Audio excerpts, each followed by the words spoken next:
Antes de pasarle la palabra a la concejala de Educación, Hortensia Aguilar, pues quería señalarles que esta actividad se enmarca dentro del programa que se ha diseñado desde el Puerto Global y que denominamos el Puerto Ciudad Digital. Estas jornadas estaban muy demandadas, sobre todo por docentes, por padres y por asociaciones de padres y alumnos.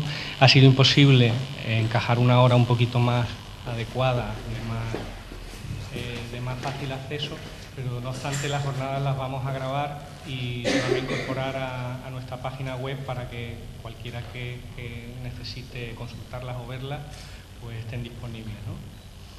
Y nada más.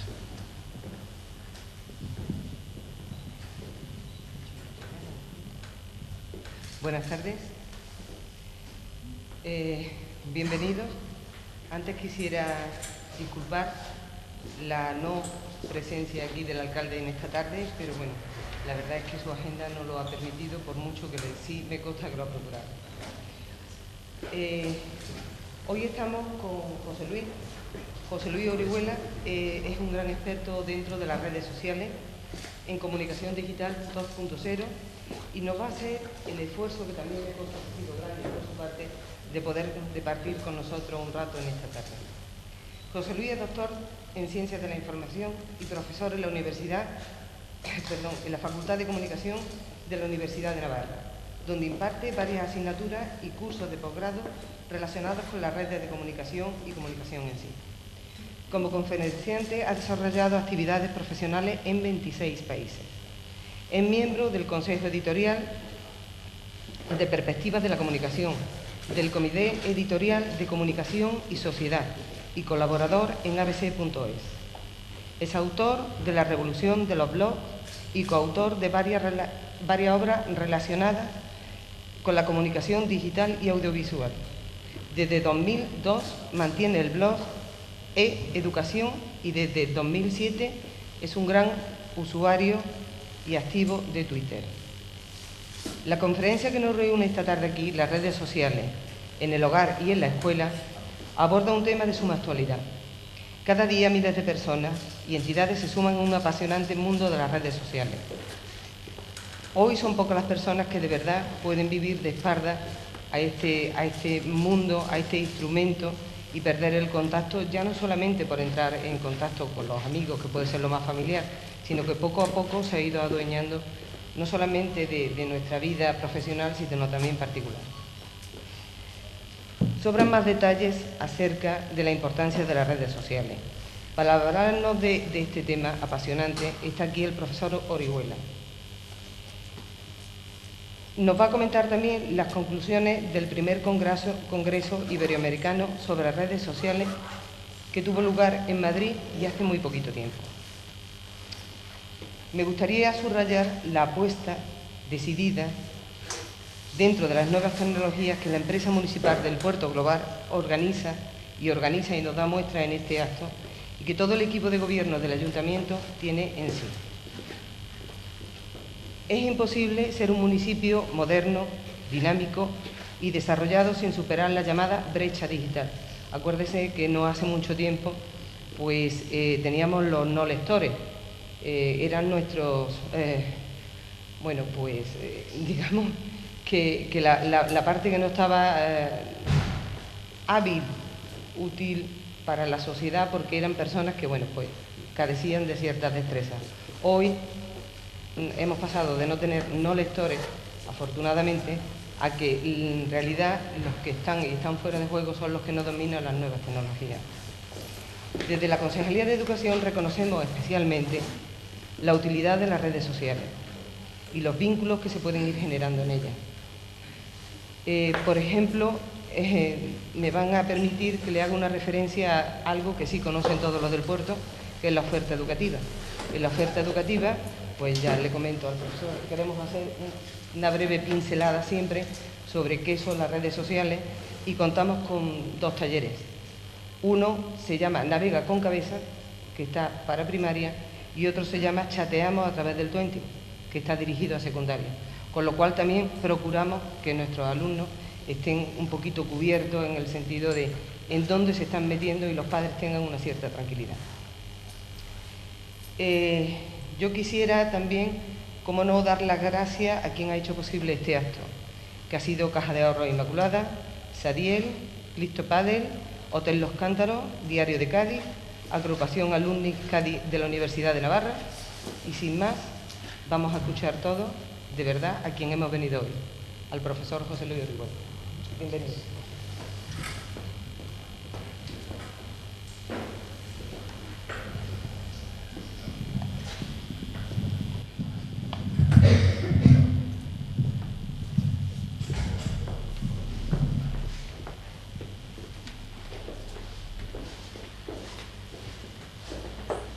Bien, buenas tardes. Estaba pensando que para arrancar, lo mejor sería recordar que todos los que estamos en esta sala estamos en las redes sociales. Que todos los que estamos en esta sala nacimos en el seno de una red social, la familia.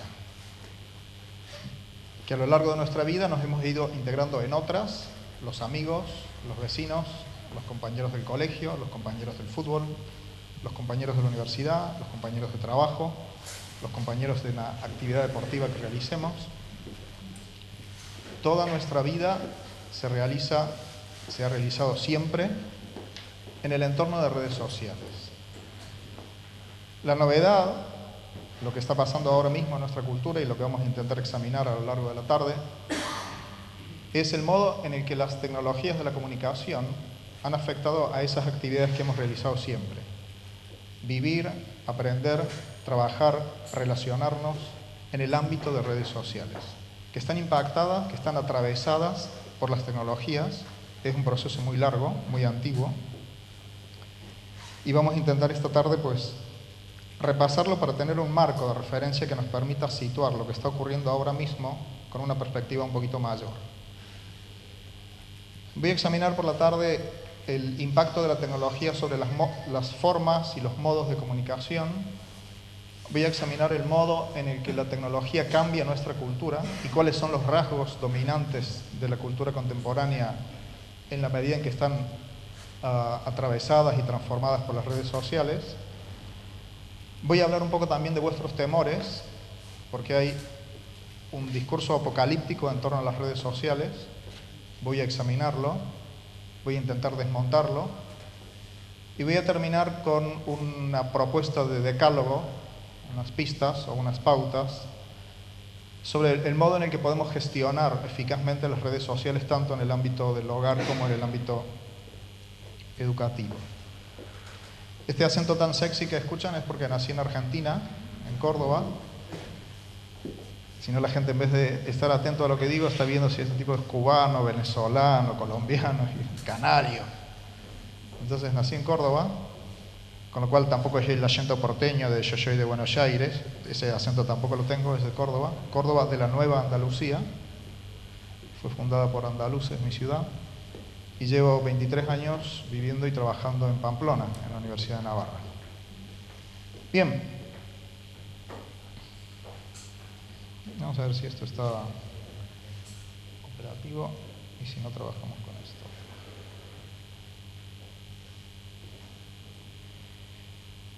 El primer asunto que quería examinar es la relación que hay entre la evolución tecnológica y el cambio cultural. Y para esto vamos a hacer un recorrido que arranca en la primera tecnología de comunicaciones de masas, que es la imprenta de Gutenberg. Mediados del siglo XV, 1450, 1455, los primeros libros que salen de la imprenta de Gutenberg. Bien, esta tecnología cambió el modo en el que la gente se relacionaba con la información. Hasta entonces dependía de la intermediación de los monjes, ¿verdad? Los monjes copistas transcribían de forma manuscrita otros manuscritos, y esto permitió lo que muchos años después comenzaríamos a llamar la democratización de la cultura. Cómo la tecnología permite o hace que la cultura resulte más accesible para todos. Bueno, como suele ocurrir en la historia de la tecnología, el primer contenido de un nuevo medio, en este caso el nuevo medio es la imprenta, es un medio anterior. El texto por excelencia que se dedicaban a transcribir de forma manuscrita los copistas era la Biblia.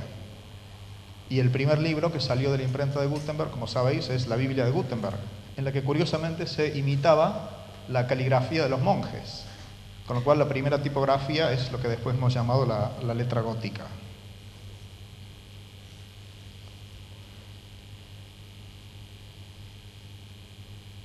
Bien, saltamos a 1892.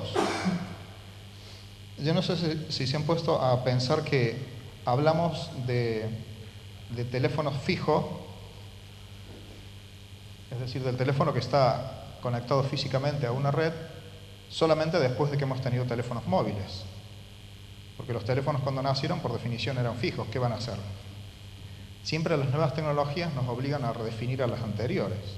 Cuando aparecieron los primeros televisores en color, había que aclarar que querías comprarte un televisor en color. Ahora te compras un televisor, ¿en qué va a ser? ¿En blanco y negro? Bien, imaginaros de nuevo lo que esto significa.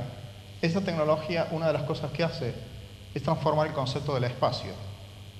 El teléfono transforma nuestra relación con el espacio. El mundo se hace más pequeño. Tenemos el primer modelo de interactividad basado en tecnología, no la interactividad interpersonal de la conversación, el saludo, el abrazo, sino el primer modelo de interactividad basado en tecnología, el teléfono. La primera tecnología en la cual los interlocutores a distancia pueden interrumpirse. Esto es lo que define la interactividad como modelo de comunicación. Y de hecho hay mucha gente que habla por teléfono precisamente para interrumpirse, no para otra cosa, ¿no? No para mantener una conversación, sino para interrumpirse permanentemente. Bien.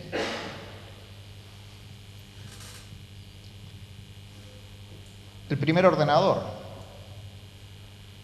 En el primer ordenador, los programadores estaban literalmente dentro de la máquina. Este es el famoso ENIAC, 1946. Unas máquinas sofisticadísimas, que había un puñado solamente en el mundo, en la que los técnicos estaban dentro programándola. Claro, tan complejas, tan costosas y con tanta demanda de acceso, esos primeros grandes ordenadores empiezan a conectarse en red para facilitar la utilización compartida de esos recursos.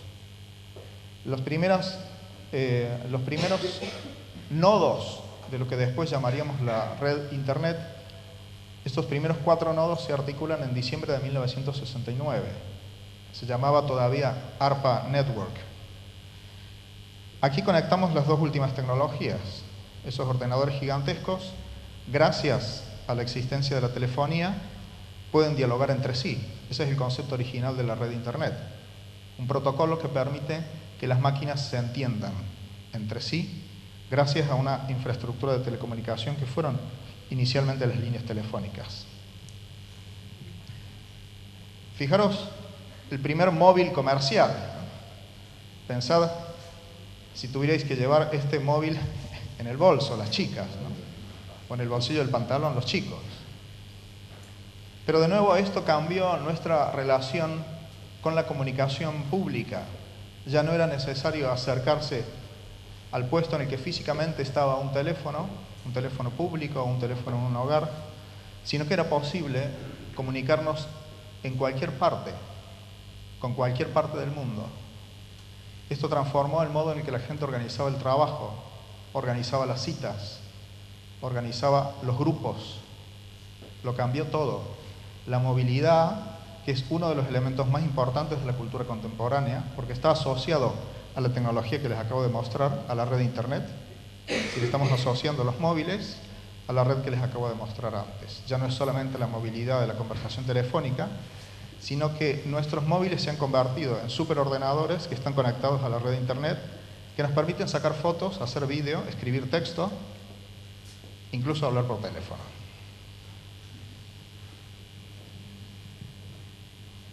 Bien, esa tecnología sofisticadísima que estaba en algunos centros militares y en algunas universidades en Estados Unidos, cuando llega a los hogares, estoy hablando aquí de 1984 y del Amstrad, Sorprendentemente, la primera utilidad que tiene no es científica, no es para hacer trabajos de matemáticas o cálculos muy complicados, que para eso servía la computadora, para computar, para hacer cálculo. Se utiliza para jugar. Entonces no es extraño que habitualmente incorporemos y nos apropiemos de las tecnologías de la información inicialmente para jugar. Aunque el argumento de venta sea otro. Tus hijos harán mejor los deberes y las tareas, tal, si tienen un ordenador con el que puedan consultar la Wikipedia, pero los chicos están todo el día jugando con la máquina, ¿no? El tema del juego, desde el punto de vista didáctico, es muy importante. Porque ese proceso de aprendizaje, que es lúdico y que es transparente para ellos, al final les hace diestros en el manejo de la máquina, con la que después van a hacer cosas más serias que simplemente jugar. Bien, esa red, la red de Internet, que articulaba esos primeros grandes ordenadores, era todavía una infraestructura bastante sofisticada y a la que solamente realmente quienes tenían acceso eran personas que sabían programar, personas que sabían gestionar un servidor, personas que sabían subir un archivo a un servidor, que sabían lenguaje HTML, que sabían diseño gráfico, es decir, un puñado de frikis, como diríamos ahora, ¿no? Bien, este programa empezó a cambiar la faz de la web. Este es el primer navegador gráfico, como si hoy fuera Firefox o Explorer o Chrome. El primer programa que permitía que la gente tuviera una experiencia intuitiva de la red de Internet, sin saber programar, sin saber absolutamente nada de informática, simplemente arrancamos el programa y hacíamos clic sobre los enlaces. Este navegador gráfico, 1993, empezó a cambiar el modo en el que la gente se relacionaba con la red de Internet. Esto lo hacía comprensible, esto lo hacía visual. No había que saber el lenguaje de la máquina, simplemente había que activar los enlaces. Bien, en esa primera web, la web que hoy, al igual que les dije lo del teléfono y lo de la televisión, hoy llamamos web 1.0 porque hay una evolución de la web. Mientras no la hubo, pues hablamos sencillamente de la web. Hoy hablamos de una web inicial, una web antes de esta 2.0 en la que estamos. ¿Y cómo era la web inicial? Pues la web inicial era una web básicamente de consulta. Quienes tenían acceso a los servidores colgaban información y los usuarios, utilizando primero Yahoo y después Google, esta es la primera interfaz de Google en el año 98, fijaros que poco ha cambiado, sigue siendo un logotipo y un campo de búsqueda, justo al contrario que Yahoo, que se ha convertido en un portal bastante complejo y sofisticado, ¿no? Bien, digo que los usuarios de la red inicialmente lo que hacían era interrogar a través de motores de búsqueda a la red para obtener información. Con lo cual la web, la red o Internet era una especie de gigantesca biblioteca virtual en la que alguien que tenía unas destrezas especiales colgaba información que nos resultaba accesible gracias a la transparencia de estas interfaces. Primero Yahoo, que era un índice temático mantenido manualmente, y después Google, que como sabéis funciona a partir de un algoritmo.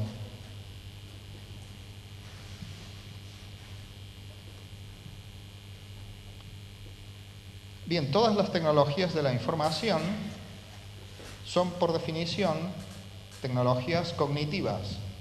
Es decir, que no solamente impactan la forma en que la gente se comunica, sino que también impactan la forma en que la gente aprende y enseña.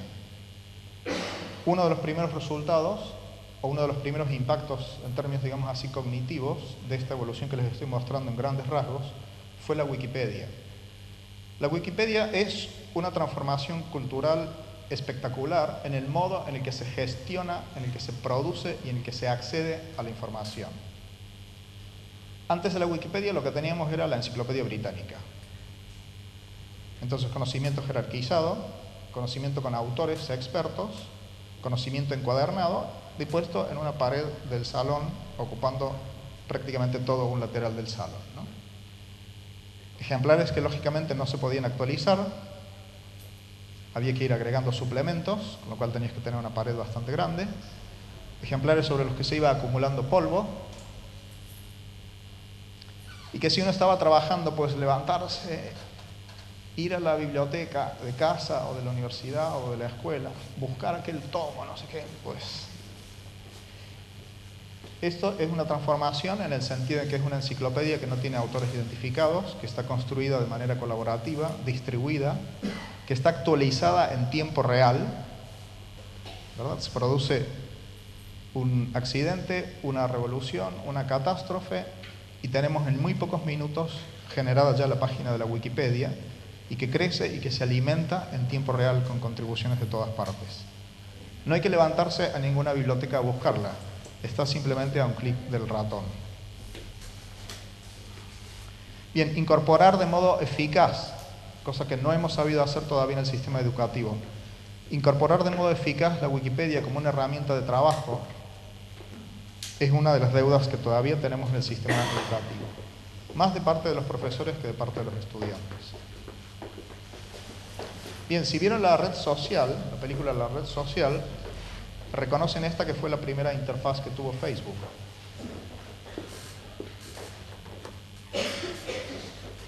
Bien, Facebook nació como una especie de libro de la promoción, o libro de Orlas, virtual. El libro de Orlas lo que hacía era recoger las fotografías de una promoción, el nombre, el perfil, de dónde venía, cuál era la fecha de cumpleaños, y evidentemente eso no se actualizaba, y eso estaba en un lugar físico, ¿no? Guardado en el fondo de un cajón o Dios sabe dónde.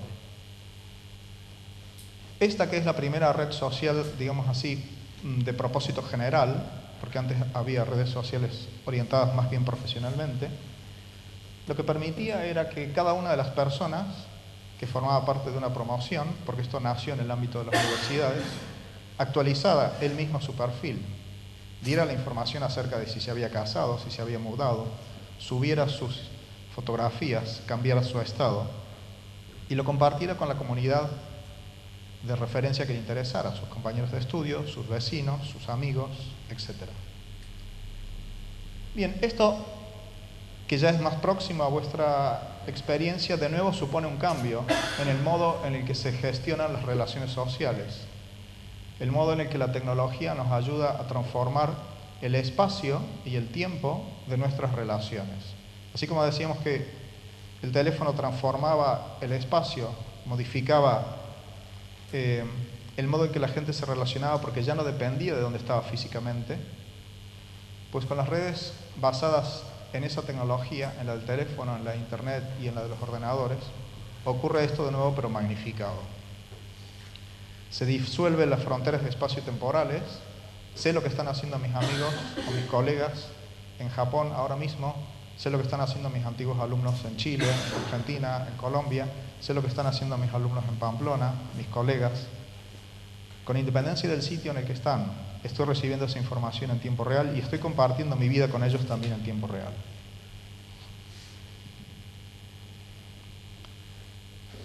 Bien, Twenty es la red social de referencia para los adolescentes en España. Es un fenómeno bastante peculiar de este país. En otros países hay otras redes dominantes, pero en este país lo que para muchos de ustedes fue Google como interfaz de entrada a Internet, como el rostro que hacía Internet algo accesible, voy a Google y le pregunto a Google algo, ¿no? Pues para las generaciones de lo que hoy llamamos nativos digitales, la interfaz, es decir, la primera aproximación, el primer contacto que tienen con Internet, la puerta de entrada al mundo de la red, es Twenty. Bien, Twenty es una red social también de propósito general, que está enfocada más bien en las relaciones de tipo informal, que domina, como sabéis, ampliamente el panorama de los adolescentes. Todos los alumnos que reciban primer año de la universidad vienen con esta experiencia. A lo mejor no tienen blogs, no tienen otro tipo de proyección en medios sociales, pero todo el mundo está dentro de Twenty. Bien, Twenty para ellos, lo primero que hay que entender es que no es tecnología. Para nosotros esto es, sí, esta es la cosa de Internet y es una cosa. Para ellos, Twenty es algo tan natural como el aire que les rodea. No son conscientes de él, pero forma parte de su ecosistema. Es la forma que tienen de comunicarse con sus amigos, de compartir las tareas, de diseñar los planes para salir, de compartir después las fotografías y las anécdotas de haber salido. Esto es su medio ambiente natural.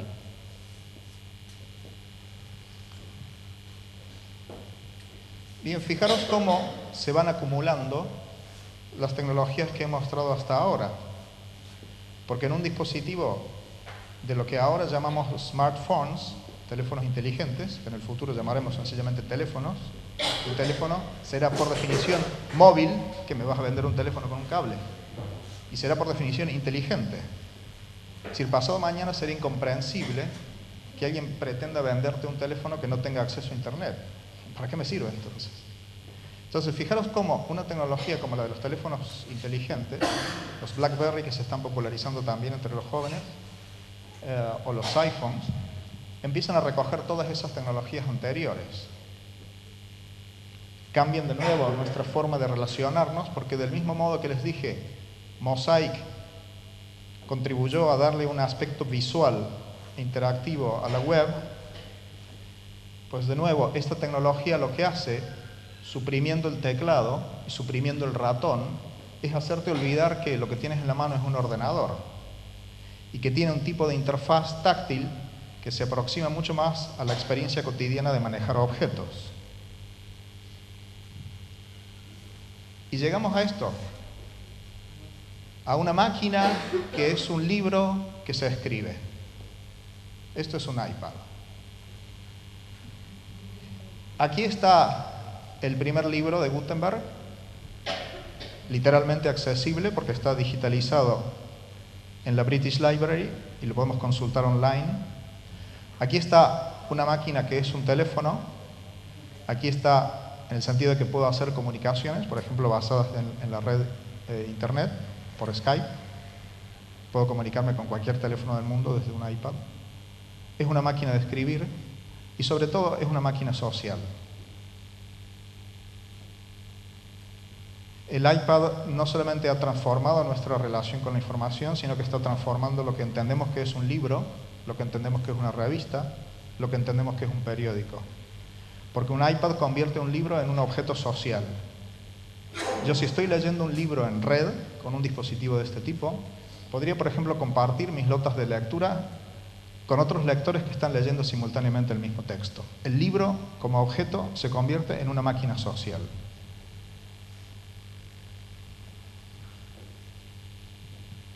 Bien, esa rapidísima evolución de las tecnologías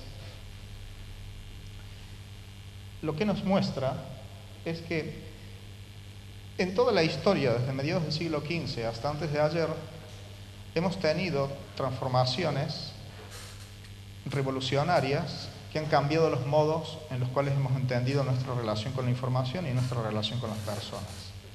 Desde la imprenta para aquí. ¿Cuál es la novedad del panorama actual? Yo diría que la más importante novedad del panorama actual es la aceleración del proceso de cambio. Es decir, cambios ha habido siempre, siempre ha habido incorporación de tecnologías. Después de la imprenta llegó la radio, después de la radio llegó la televisión. Es decir, siempre ha habido tecnologías que han estado desafiando a las anteriores y transformando el escenario. Pero había mucho espacio, incluso había generaciones de por medio, hasta que una nueva tecnología se implantaba. Ahora lo que tenemos es que en el espacio de una generación, es más, en el espacio de un año calendario, se producen por lo menos 2 sustituciones grandes de tecnología dentro del mismo año. Entonces no hemos aprendido a manejar todavía nuestro querido iPad cuando ya sale el iPad 2, más sofisticado, con 2 cámaras, más liviano, más potente. Ese proceso es el que nos desconcierta, porque no hemos terminado de hacernos cargo de lo que significa una tecnología en términos periodísticos, informativos, comunicativos, educativos, cuando ya hay una tecnología más sofisticada, más potente, más barata, más rápida, más elegante que la sustituye.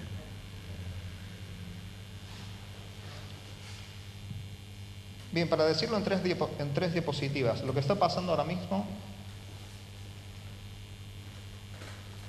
es que tenemos a disposición un conjunto de tecnologías, de hardware y de software, es decir, de programas que están en red, en la nube, que se llama ahora, y dispositivos como los que hemos mostrado antes, una serie de tecnologías transparentes, intuitivas, etc. que permiten que gente corriente, es decir, no los ingenieros de la NASA, sino gente corriente, un niño, una ama de casa, un empleado de banca, un maestro, un cocinero, un soldado, utilizando esas tecnologías, se conviertan en medios de comunicación. Esto es lo que está pasando ahora mismo. Lo que está pasando ahora mismo es que tenemos en el bolsillo una imprenta, mezclada con una radio, mezclada con un canal de televisión, con el que podemos registrar lo que pasa a nuestro alrededor, en texto, en fotografías y en vídeo, y publicarlo instantáneamente para hacerlo accesible a todo el mundo. Y esto cambia todo. Por ejemplo, la política. Como habéis visto, las revoluciones sociales de la última parte de 2010 y del comienzo de 2011. Si lo que tiene la gente en el bolsillo es algo muchísimo más sofisticado que un teléfono, es una máquina social, como decíamos antes. Entonces, el poder que tiene esta tecnología es tan espectacular que, de nuevo, cambia la faz de la Tierra. La gente se convierte en medios. Esta fue una famosísima portada de la revista Time, que sabéis que al final de cada año designa al personaje del año, y al final de 2006 te designó a ti, a cada uno de ustedes, como persona del año. Sí, usted, utilizando la interfaz de YouTube, ¿no? Usted controla la era de la información. Bienvenido a su mundo. Es decir, un medio de comunicación tradicional reconoce que el poder de la comunicación ya no radica en los medios tradicionales, sino que radica en la gente corriente que, usando estas tecnologías, esta combinación de teléfono, ordenadores, telecomunicaciones, se ha convertido cada uno de ellos, de esos usuarios, en un medio de comunicación, en un medio que establece una agenda y que establece una conversación. Bueno, el panorama de lo que llamamos Web 2.0, es decir, esa evolución de la web que era inicialmente una plataforma de consulta, es un panorama de infinidad, decenas de miles de aplicaciones que permiten que la gente corriente comparta textos, comparta enlaces, comparta estados de ánimo, fotografías, vídeos, música, libros, todo. Y le llamamos 2.0 porque, frente a la web de consulta, esta es una web de participación. Aquí la gente, más que estar dispuesta a buscar y a leer cosas que han publicado no se sabe muy bien quién, lo que quiere hacer la gente es utilizar la web para contar su vida, para publicar sus ideas, sus noticias, sus opiniones, sus fotos, y compartirlas con la gente que le importa, con ese grupo social primario, con esa red social primaria de la que hablábamos al comienzo. Su familia que está dispersa, los compañeros del colegio, los que se han ido a estudiar por 1 año o por 2 años al extranjero, los abuelos se están comunicando con sus nietos mientras estudian en el extranjero gracias a esta tecnología, ¿verdad? Tiene que aprender a usar Skype porque es una forma eficaz de comunicarse con los nietos que están lejos, de ver las fotografías que publican en su perfil.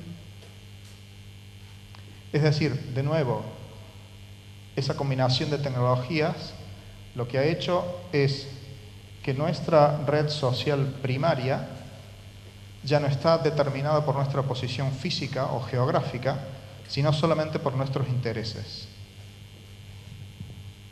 Y eso redefine muchas cosas. Por ejemplo, el concepto de amigo. ¿Quieres ser mi amigo en una red social? No tiene nada que ver con ¿estás dispuesto a que llore sobre tu hombro? ¿Quieres escuchar mis penas? ¿Te puedo contar mi vida? ¿Puedes consolarme? No tiene nada que ver con esto. Ser amigo en una red social es única y exclusivamente un consenso para intercambiar información. Es decir, cambia de nuevo incluso la noción de esa palabra.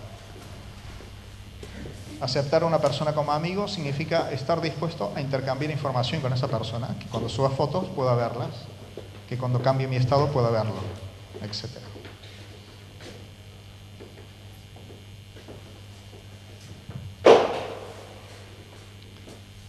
Uno de los ámbitos de impacto, además del educativo, además del periodístico, de esta revolución, es sin duda el mundo de la empresa. Es decir, cómo afecta a los negocios el hecho de que las marcas puedan dialogar con sus clientes. Esto se formuló por primera vez en este texto, que lo encontráis en internet, está traducido también al español, está publicado también como libro en cluetrain.com. Fijaros, finales de los 90, 1999. Estos fueron originalmente 50 tesis, es un documento bastante breve, acerca del impacto que tiene Internet sobre los negocios. Y la más conocida de todas esas tesis, que seguramente la habéis escuchado, la habéis leído, es la que dice: los mercados son conversaciones.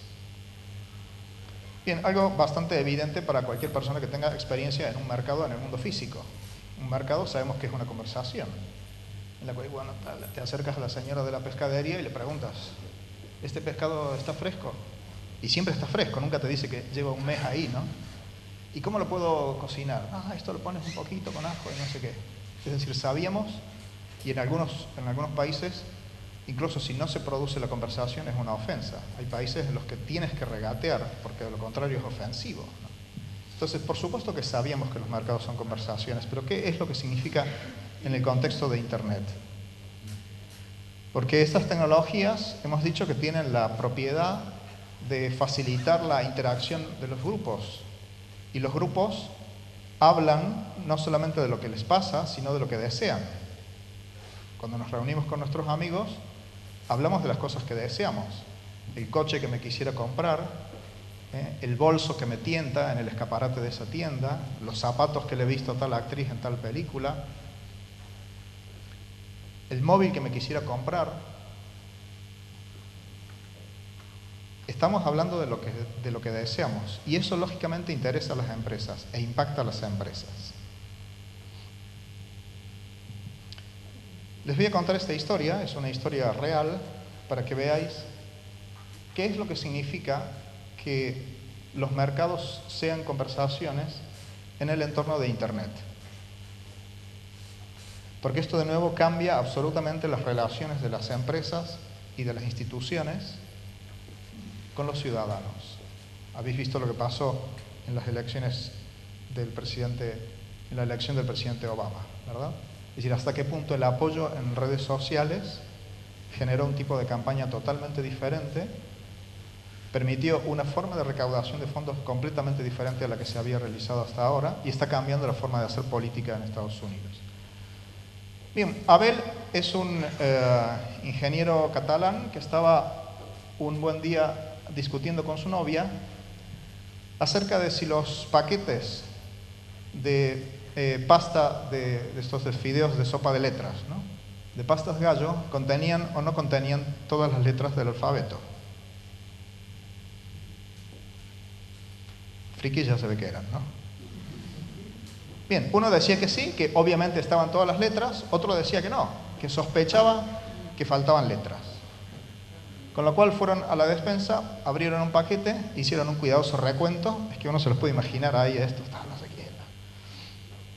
Y faltaban dos letras, faltaba la U y faltaba la W. Pero claro, podía ser aleatorio, culpa de ese paquete en particular que habían abierto. Fueron a la tienda a por más, repitieron el proceso y sorpresivamente en todos los paquetes faltaban dos letras. Faltaba la U y faltaba la W. Bien, nuestro amigo Abel se siente engañado. Se siente engañado por una empresa que le promete sopa de letras y le está hurtando en todos los paquetes dos letras. Y sospecha que en la fábrica de pastas gallo debe haber un siniestro personaje que se dedica a recoger todas las U y todas las W con algún propósito siniestro. Alguna conspiración tiene que haber aquí. Y decide escribir una carta a la directora de comunicación de Pastas Gallo, mostrándole su sorpresa, su indignación, y acompaña la carta con un blog, es decir, le da visibilidad. Crea un blog que se llama mefaltanletras.blogspot.com y comienza en mayo de 2007 su historia. El primer post consiste en la publicación de la carta y le cuenta a la directora de comunicación la historia. El otro día mantenía una acalorada discusión con una amiga sobre la duda si en el interior del paquete de sopa de letras tenían cabido todas y cada una de las vocales y consonantes tal, ¿no? Bien, un suceso tan extraño como que un personaje se dedique a contar si están todas las letras en la sopa de letras y escriba quejándose a la empresa, el hecho de que lo cuente en un blog, porque esto lo cambia todo, el hecho de que lo cuente en un blog, que haga pública la carta y su queja y su sorpresa en un blog, llama la atención de la prensa, de los medios de comunicación. Este es un artículo en La Vanguardia. El mundo fiel a su estilo, el misterio de las letras desaparecidas de Pastas Gallo, ¿no? Ya hay una conspiración aquí. Bien, la repercusión pública que tiene esto, por el hecho de que esté apoyada esta acción en un blog, en un medio de lo que llamamos hoy 2.0, lleva a la directora de comunicación, por supuesto, a responderle a Abel en los mismos términos, con el mismo lenguaje y la ironía utilizada por el propio Abel. Y reconoce que efectivamente esas dos letras, la U y la W, son dos letras que no tienen en el proceso de fabricación puntos de apoyo suficientes como para poder producirlas.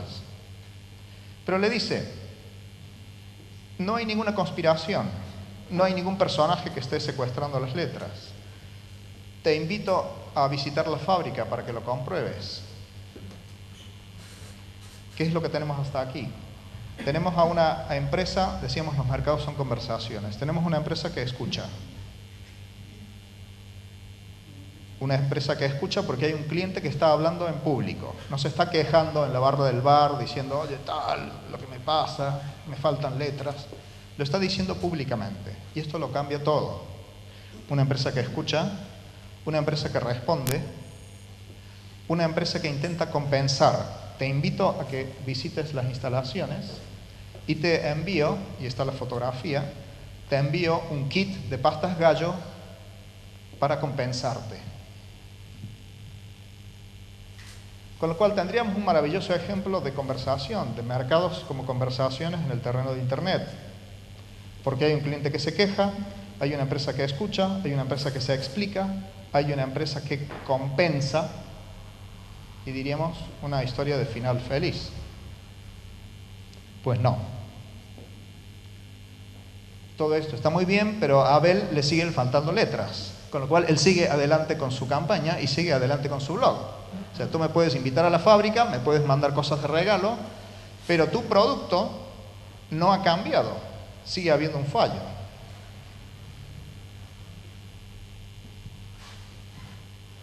Bien, la conclusión de esta historia es que Pastas Gallo se ve obligada a fabricar no solamente la U y la W que faltaban, sino ya puestos, fabrican también la ñ y la arroba.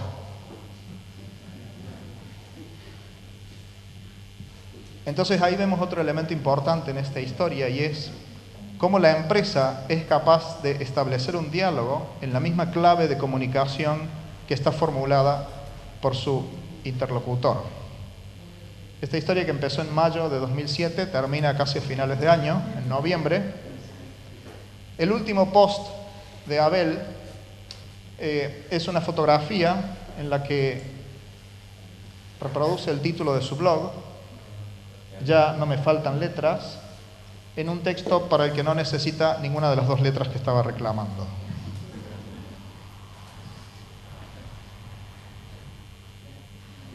Bien, pues los clientes, tus estudiantes, tus votantes, tus compradores, los compradores de tus productos y de tus servicios, están hablando de ti, aunque no les estés escuchando, están hablando de tus productos, están hablando de tus servicios, están hablando de tus instalaciones, se están quejando, las están alabando, las están recomendando a otros. Ese es el proceso en el que estamos ahora mismo. Organizaciones, empresas, instituciones, marcas, partidos políticos que tienen que aprender a dialogar con la gente, a la que antes solamente intentaban seducir. Y esto, insisto, de nuevo lo cambia todo. Fijaros un ejemplo en política. Cuando asume el presidente norteamericano se celebra un baile inaugural. Estamos en 1965, el baile inaugural de la presidencia de Johnson. Fijaros cuántas cámaras de fotos podéis identificar ahí.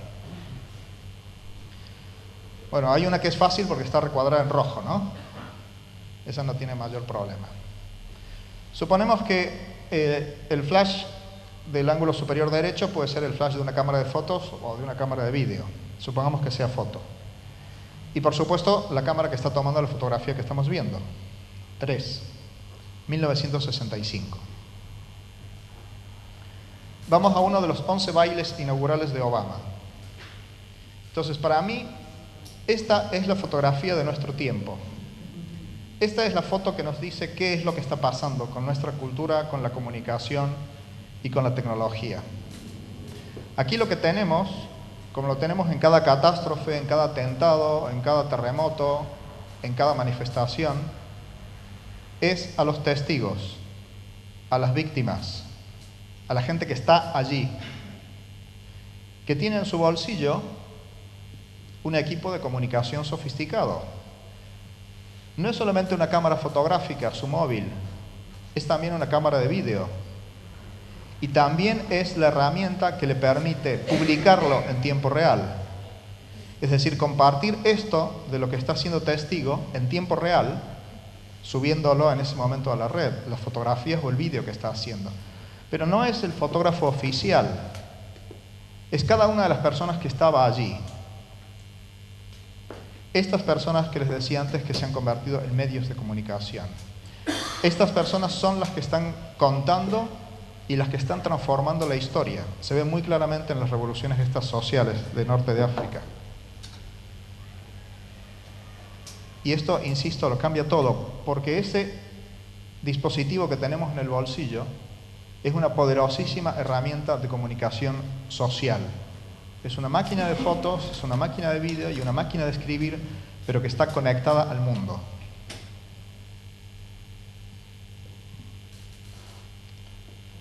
Y eso, una vez más, lo cambia todo. Es que el impacto, profesor, de Internet sobre las empresas, ¿usted cree que en la política esto tiene un efecto, en la educación? La forma más rápida de que lo entiendas y de responderte es lo que le hace esta combinación de tecnologías a la empresa, a la academia, a la escuela, a la política, a la cultura, es que la cambia completamente. No es un poquito, un detalle, una cosita más rápido, algo de unos frikis. No, no, esto lo transforma todo.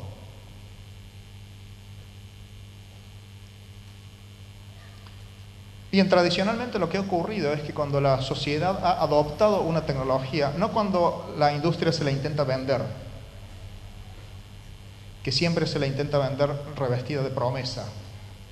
Usted se compra esta lavadora y va a poder dedicar el resto del día a jugar al pádel o al tenis con sus amigos porque esto hace todo solo, lava, plancha la ropa y se la guarda en los cajones. Siempre se vende la tecnología de manera social como una promesa, ¿verdad? Este móvil es más rápido, te va a permitir comunicarte mejor con tus amigos, etc. Pero cuando finalmente la gente se apropia de la tecnología, hoy por ejemplo nos hemos apropiado ya de la tecnología de los móviles y toda la gente que está en la sala tiene un móvil en el bolsillo. Lo que ocurre cuando la sociedad adopta una tecnología, como hemos adoptado los automóviles, la televisión, la radio, la prensa, el libro, la electricidad. ¿Se acuerdan lo que les decía de 20 para vuestros hijos? Para ustedes es la electricidad. Nadie ha percibido que en esta sala hay electricidad, hay luz artificial, y eso es tecnología. Pero es tan familiar a nuestra cultura que es obvio, sí, ¿qué va a haber? Es un recinto cerrado, hay luz. Esto es 20 para vuestros hijos.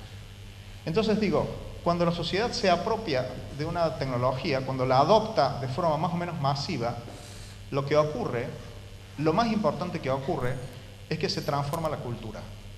Esto lo decía McLuhan, cuando decía el medio es el mensaje.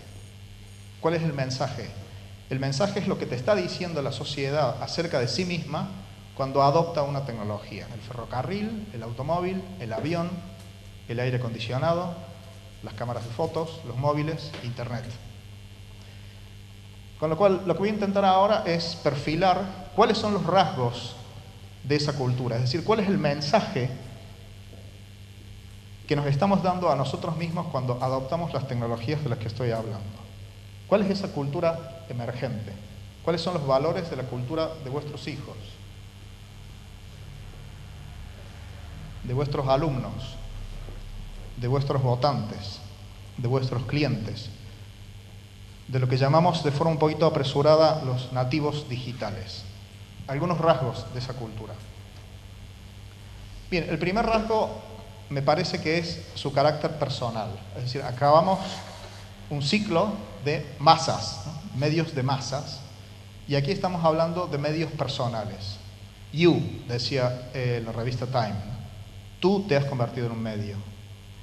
Y esa dimensión personal se ve incluso en algunas de las marcas de estas propuestas, ¿no? Mi espacio, ¿no? My space. Y esta marca que lo resume todo. No es la televisión que decidimos nosotros, los periodistas o los programadores o la industria. Es la televisión que haces tú. Es tu televisión. Y es la televisión que tú decides cómo consumir. YouTube. Esto es apropiación y esto es transformación de la cultura. Yo quiero ver, es lo que les ocurre a vuestros hijos con el entretenimiento, incluso con la televisión, que consumen fuera de la televisión. Yo quiero ver el contenido que a mí se me ocurra o que yo desee, cuando quiero y cómo quiero. Es justo el contrario de la lógica de la televisión, que te dice, esta noche, a las 10, hay esta película, Lo que el viento se llevó. Y si tú quieres ver Twister, que es otra forma que tiene el viento de llevarse cosas, ¿vieron la peli esta de los tornados? Pues no, lo que hay esta noche es a las 10 eso. Entonces las nuevas generaciones esto ya no lo admiten culturalmente. Yo quiero escoger qué ver, cuándo verlo, incluso cómo. No lo quiero ver en la tele. Lo quiero ver en el ordenador, o lo quiero ver en un móvil, o en un iPad.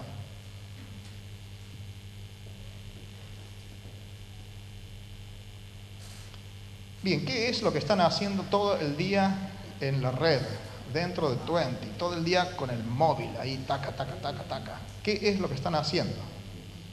Bien, ustedes, algunos, dicen, están aislados, alienados, no se comunican con nadie, no salen, no leen y no escriben. Cariño, nunca han leído y nunca han escrito tanto como ahora. Solamente que lo que están leyendo y lo que están escribiendo no es lo que tú esperabas. Salen, por supuesto que salen. Con estas tecnologías es como lo organizan. Cuando ustedes salían, en la época del teléfono fijo, antes de salir había que organizar quiénes íbamos, a dónde y a qué hora nos encontrábamos. Colgábamos y nos marchábamos y procurábamos ser puntuales. Ahora el destino de un grupo es una negociación que se realiza sobre la marcha.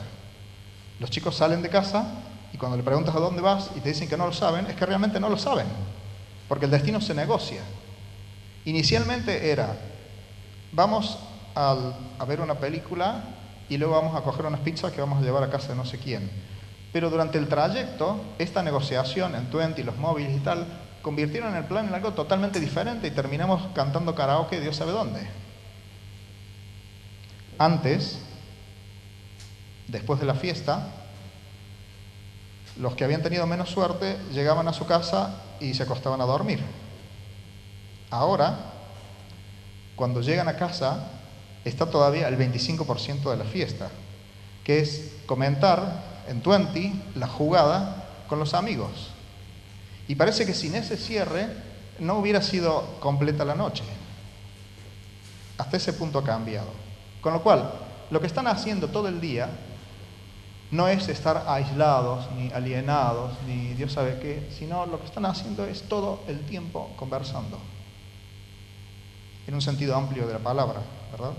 Si le están intercambiando información con su grupo de referencia, fotografías, textos, vídeos, anécdotas, estados. La gente lo que está haciendo en los medios sociales esencialmente es conversar. es compartir su vida con otras personas que le importan.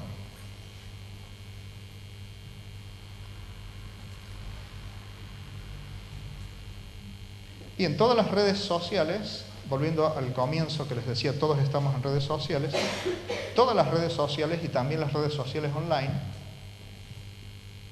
generan subgrupos, generan comunidades. Y cada comunidad tiene su lenguaje, su cultura y su estilo. Tú cuando sales con tus amigos al fútbol no te vistes, ni hablas, ni te comportas de la misma manera que cuando vas a la oficina, que te vistes, hablas y te comportas de una manera distinta. Salvo que seas un chalado del fútbol y que llegas con la camiseta del club a la oficina. Y cuando vas a la playa, vas con un vestuario y con un equipamiento distinto. Bien, las comunidades online tienen una cultura y tienen un lenguaje específico cada una de ellas. Y es distinta a la cultura de Twenty, que la cultura de los blogs, que la cultura de Facebook, que la de LinkedIn, que la de Twitter, que la de YouTube y que la de Flickr.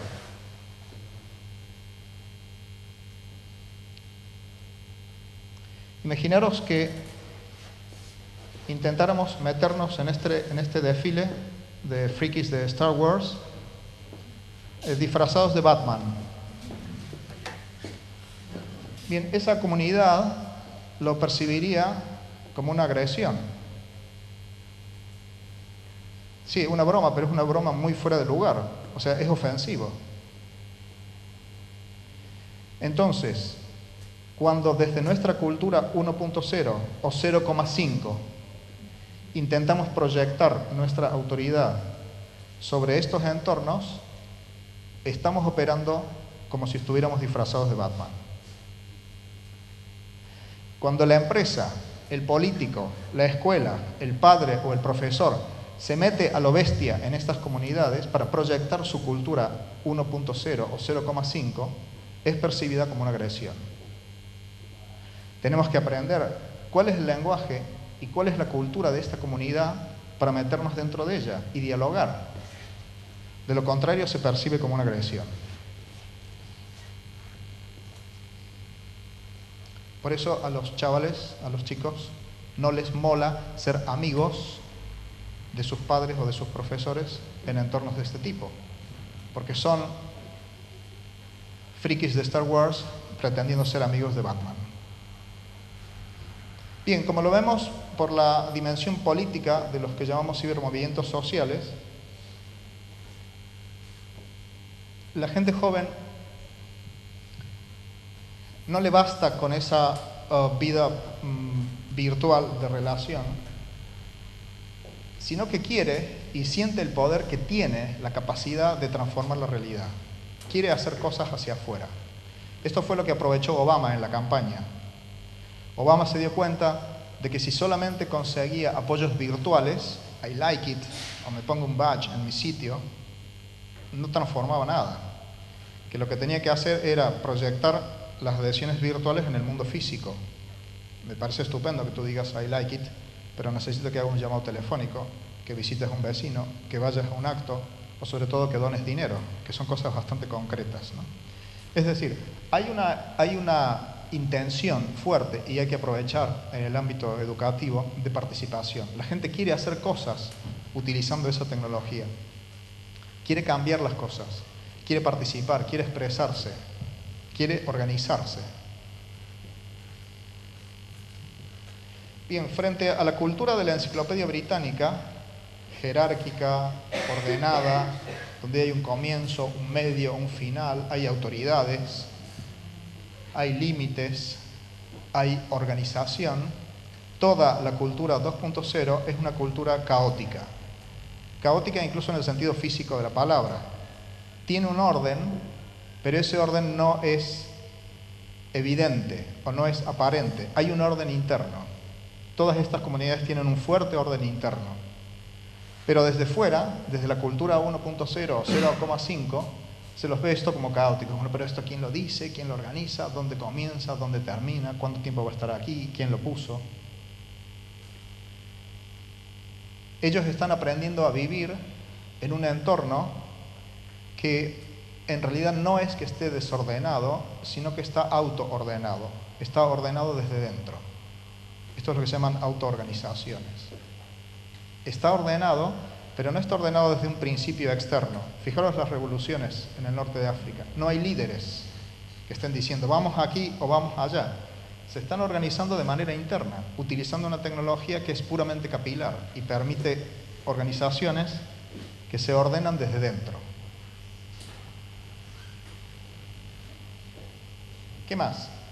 Para ellos la comunicación es una experiencia. Tienen que poder hacer algo con las cosas. Ese es el éxito de YouTube.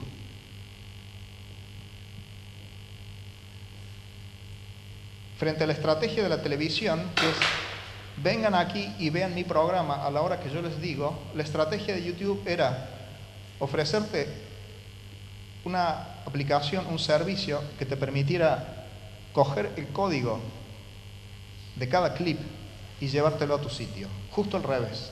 No es ven a ver vídeos a YouTube, no. Es llévate los vídeos de YouTube a tu sitio web, a tu blog, a tu perfil, a donde quieras. Eso es lo que me hace crecer. Quiero sentir que esa comunicación me pertenece. Decíamos al comienzo, es personal.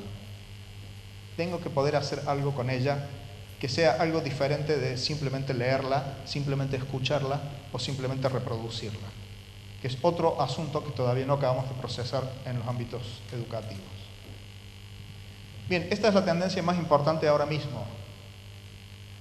El consumo de información, la generación de relaciones sociales, la producción de información para la red está pasando cada vez más por dispositivos móviles. Entonces, está tu empresa, está tu organización, está tu escuela, está tu asignatura, está tu cátedra preparada para interactuar a través de dispositivos móviles. Porque está pasando cada vez más que lo que no puede ser procesado por un móvil no existe. Estos jóvenes, a quienes les resulta realmente muy difícil leer un libro completo o ver una película de 2 horas completa, y que se comunican de manera eficaz con unos códigos de comunicación que incluso a veces ni siquiera llegan al texto. Fijaros lo que para nosotros es el arquetipo de la frustración de la comunicación, una llamada perdida, para ellos es una forma de comunicación. Te hago una perdida, así tú utilizas tu saldo para llamarme. Viejo, ya que yo te pago el móvil, por lo menos llámame, ¿no?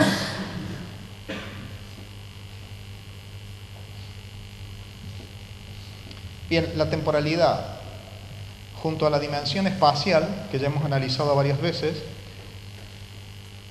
el estar conectados a través de estos dispositivos y a través de la red, permite que experimentemos el tiempo de una manera diferente. Y el único tiempo que soportamos es el presente. Es decir, queremos la información ahora.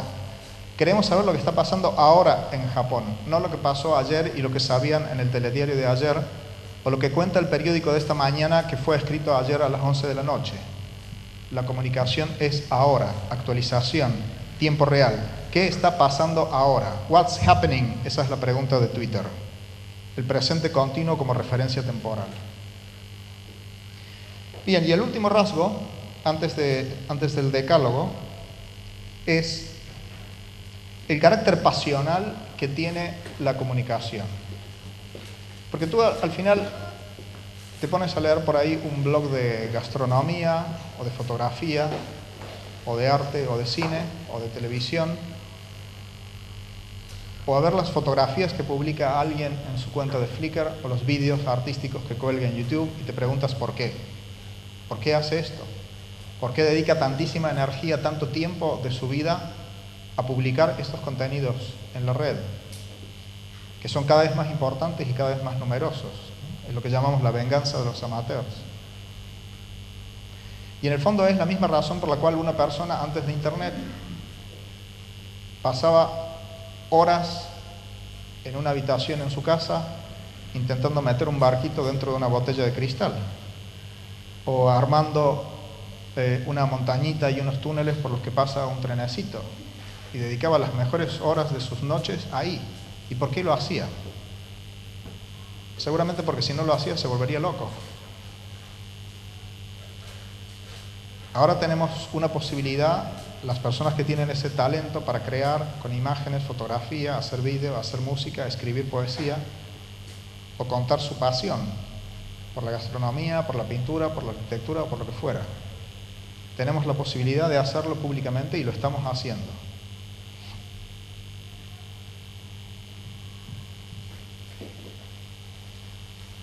Bien, todo esto está muy bien, pero no me convence. Lo más difícil en la innovación tecnológica no es el cambio de dispositivos. Ah, profe, usted no se preocupe que le vamos a poner en clase una pizarra electrónica. Y le vamos a poner un ordenador conectado a internet de alta velocidad. Y le vamos a poner Wi-Fi en toda la escuela.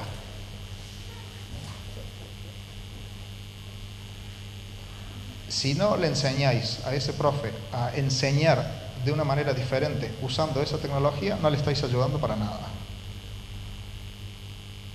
Lo único que has hecho es multiplicar sus problemas.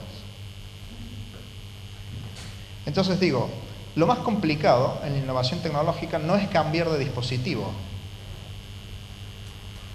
Lo más complicado es cambiar la cultura. Es decir, cambiar el modo en el que entendemos que se enseña, cambiar el modo en el que entendemos que se aprende, cambiar el modo de hacer periodismo, cambiar el modo de hacer política. Eso es muchísimo más complicado que cambiar de móvil. Si estoy diciendo que lo que produce esto es un cambio cultural, el resultado es la resistencia, porque no queremos cambiar nuestra cultura. Nos resulta muy complicado cambiar nuestra cultura porque estamos cómodos. Oye, a mí déjame con mi libro y con mi peli y no me líes con los marcianitos y con no sé qué historia. Es muy difícil cambiar la cultura. La única forma que vamos a poder establecer una conversación con nuestros hijos, con nuestros alumnos y con nuestros votantes es si estamos dispuestos a cambiar de cultura. Mientras tanto, seguiremos siendo Batman frente a los tíos de Star Wars. Este es el discurso apocalíptico. Menos face y más book, ¿no? Este es el discurso apocalíptico. Es el discurso que sigue reconociendo solamente al libro como vehículo de la cultura y que no reconoce la transformación social, educativa y cultural que están produciendo las redes sociales. Estamos rodeados de este discurso y es el discurso de la gente que tiene miedo a cambiar.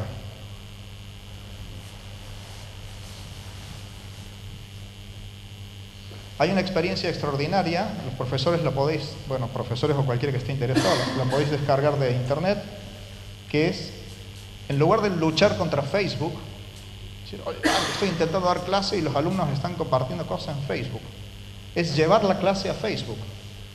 Esto se llamó el proyecto Facebook, se hizo en una universidad en Argentina, en la Universidad de Buenos Aires, y consistió en poner a los alumnos dentro de Facebook a trabajar, a pensar y a producir resultados de su aprendizaje dentro de Facebook. Eso es cambiar la cultura, comenzando por la cultura del profe.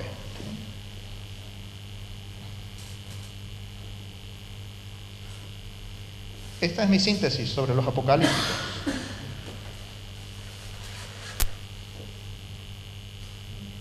Profe, ¿pero usted no piensa que en el fondo son peligrosas estas redes sociales? Es peligrosa la gente que les tiene miedo porque populariza un discurso apocalíptico que frena la adopción y lo único que hace es proyectar el fantasma de esa gente sobre las nuevas generaciones. Y por supuesto la gente que ya era peligrosa antes. Pero es que por supuesto que había exhibicionistas, había neuróticos, chalados, delincuentes, criminales, terroristas. Sí, antes de Internet. No los inventó Internet. Entonces, ¿es peligrosa en la red la gente que ya era peligrosa antes? Por supuesto que sí. Y por supuesto que está aprovechando Internet. Pero ojo, el riesgo de que nos escudemos en eso para no hacer nada o para seguir refugiados en la cultura puramente libresca. Estos son los peligrosos habituales. No los sospechosos habituales, sino los peligrosos habituales. La gente que está perpleja y la gente que está fascinada por la tecnología, las dos cosas, ¿no? Ay, tal, pero esto debe ser todo el mundo. La gente perpleja y la gente fascinada no está haciendo nada. está paralizada. No se está apropiando de la tecnología, está choqueada, flasheada, fascinada, perpleja. Ay, tal, es que esto me pilla muy mayor. No estás haciendo nada, estás fuera y estás generando un discurso apocalíptico.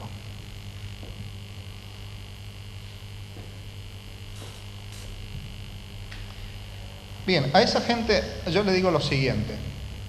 Hay una frase muy bonita en esta película, JFK, de Oliver Stone. Hay un momento en el que el personaje de Kevin Costner, que interpreta al fiscal Garrison, que está intentando desmontar el complot de asesinato del presidente JFK, está siendo objeto de múltiples calumnias, persecución, etcétera, porque está poniendo al descubierto los engranajes del sistema. Le explica a su hijo lo que está pasando, a Jasper, y le dice: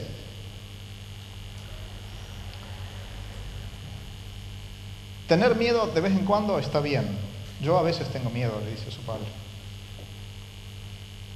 Lo que no podemos hacer es tener miedo todo el tiempo. Porque si vivimos atemorizados, en nuestro propio país, etc., si vivimos atemorizados, entonces los malos se hacen con el control y todo el mundo tendrá mucho más miedo. Si traducimos esto a la cultura y el lenguaje de la red, sería lo siguiente. Si la gente buena, los padres que están preocupados por sus hijos, que están aquí sentados, los profesores que quieren mejorar sus clases, los empresarios que quieren cambiar la forma de relacionarse con sus clientes, las instituciones que quieren organizar de otra forma su relación con la gente, si no nos apropiamos de la tecnología, porque, ay, tal, será todo el mundo, es tan distinto, está desorganizado, va muy rápido, hay mucho chiflado dentro. Si no lo hacemos, la gente mala se seguirá apropiando de la tecnología y cada vez el contenido de la red será peor. No hay excusa para no trasladar contenido bueno, experiencias positivas, tener el blog de vuestra clase, de vuestra empresa, de vuestra campaña, etc. De lo contrario, no tendremos derecho a quejarnos porque no habremos hecho nada para cambiar la realidad. Vamos con el decálogo.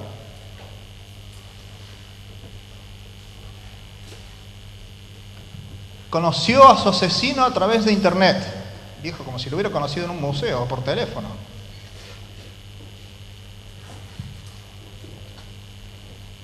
Primer asesinato 2.0.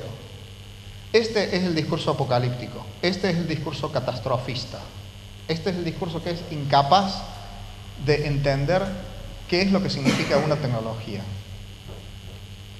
Y la tecnología, toda la tecnología, es puramente instrumental.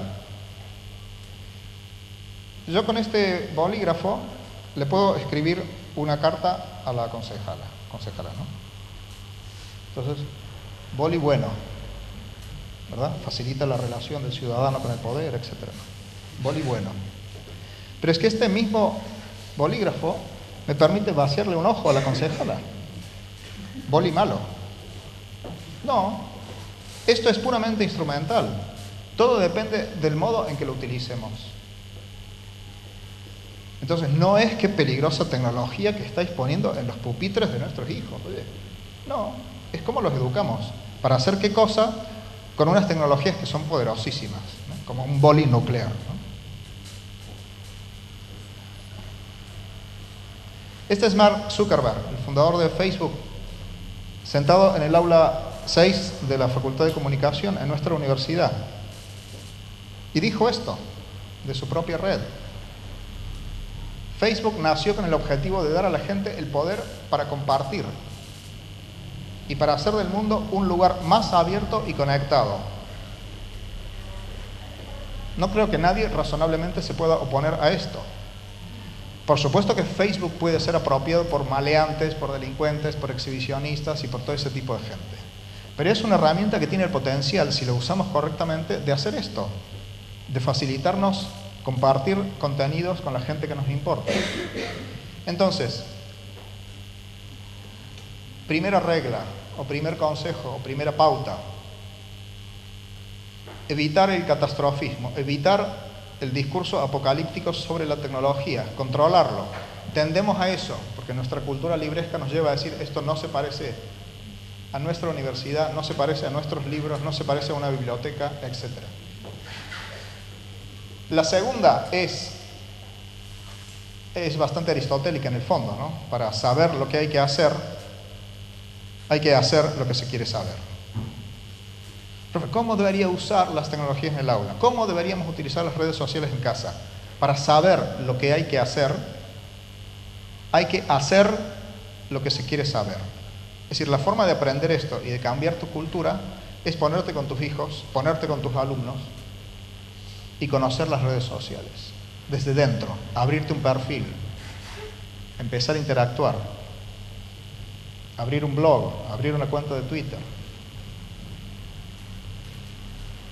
Después de una conferencia en Pamplona en la que hablaba a periodistas sobre el impacto de las redes sobre la comunicación, vino una señora con su hija de unos 13 años o así. La niña venía así toda compungida.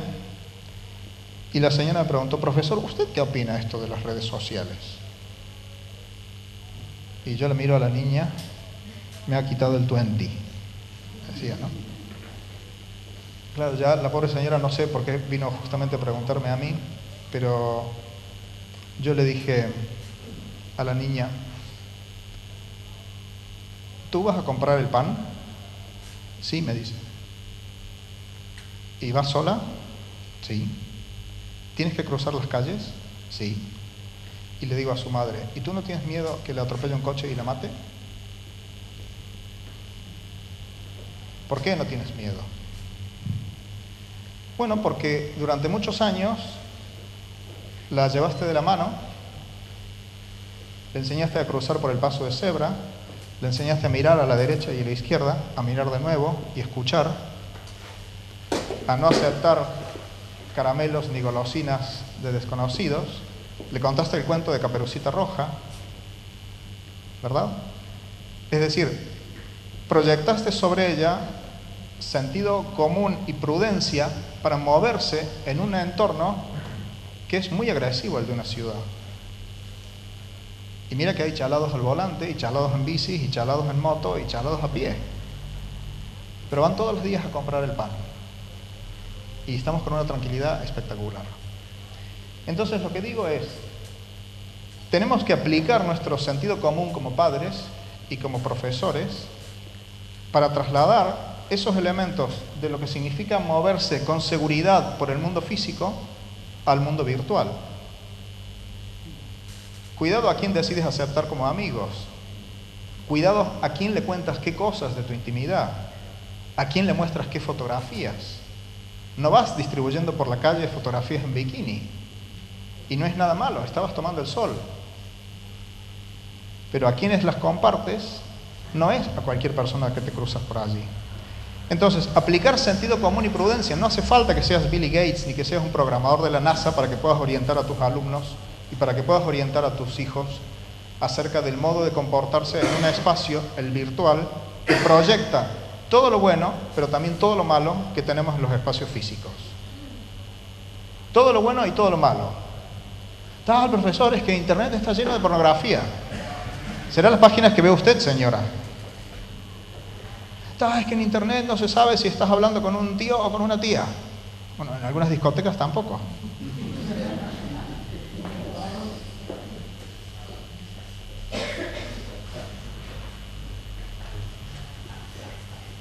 Bien, nadie se lee las condiciones de servicio de nada.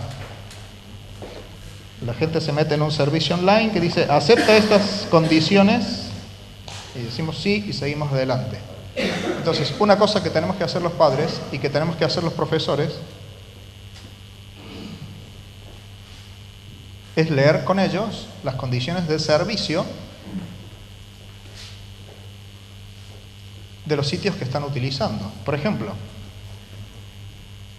20 no es para menores de 14 años. Esas son las condiciones de servicio. Está prohibido para menores de 14 años. En la medida en que se generalicen los documentos nacionales de identidad con chips, va a ser cada vez más frecuente que los dispositivos informáticos que utilicemos tengan una ranura para que seamos capaces de relacionar nuestra identidad en el mundo virtual con la identidad en el mundo físico. Y no digamos, soy Barbarella. ¿Cómo soy Barbarella? Tú no puedes entrar disfrazado de Batman a tu escuela ni a tu empresa. Te van a encerrar. No, es que yo soy Batman. No, usted es Jorge López, que se tiene que vestir como Jorge López y mostrarme su DNI. Bien, esto hay que hacerlo. ¿Cuáles son las condiciones de servicio? No utilizar Facebook si eres menor de 13 años. Bueno, ¿por qué? Porque es un entorno social. Un entorno social en el que compartimos información acerca de nuestra vida, nuestras fotos, nuestros cumpleaños, con quién estamos, con quién dejamos de estar. Damos información sobre otras personas que están a nuestro alrededor. Y eso tiene consecuencias. Bien, simplemente hay que leerlo, hay que conocerlo y hay que difundirlo entre los estudiantes. Bien, esto es un poquito más específico, pero también es bastante importante. En cada una de las aplicaciones estas que llamamos sociales, hay modos que permiten configurar qué información de la que publicas pueden ver qué usuarios. ¿Quiénes pueden ver qué cosa de lo que publicas? ¿Tus amigos? ¿Los amigos de tus amigos? ¿Todo el mundo que esté en la red social? Entonces, desgraciadamente, de momento, en la Unión Europea se está intentando transformar la legislación para cambiar esto. Por defecto, la configuración es la más amplia posible. Compartir todo con todos. Entonces, hasta que esto se cambie y sea la más restrictiva posible y tú tengas que abrir, quiero que mis fotos las vean mis amigos, quiero que mis cambios de estado solamente la vean no sé quién, quiero que mi teléfono solamente lo vean estos, etc. Hasta que eso no se cambie, es bueno saber. Hay muchísimos usuarios que no tienen la menor idea de cuál es la configuración de privacidad que tienen en su red social. Creen que las fotos que publican solamente la ven sus 4 amigos y resulta que les está mostrando a todo el mundo. Y me pasa mucho con mis estudiantes. La verdad que evidentemente no son conscientes de las fotos que están compartiendo conmigo, supongo. Bien, configuración entonces de la privacidad. Esto es una proyección del sentido común que tienen los padres y que tienen los profesores. El sentido de amistad ha cambiado en las redes sociales, pero lo que podemos aconsejarles acerca de las amistades es lo mismo que le podemos aconsejar acerca de las amistades en el mundo físico. Cuidado a quienes escoges como amigos, es decir, cuidado con quienes decides compartir tu vida y muchas veces también la vida de nuestra familia, porque algunas de las cosas que publican tienen que ver con nuestra familia, ¿no? Los cumpleaños no eres solamente tú, está toda la familia allí.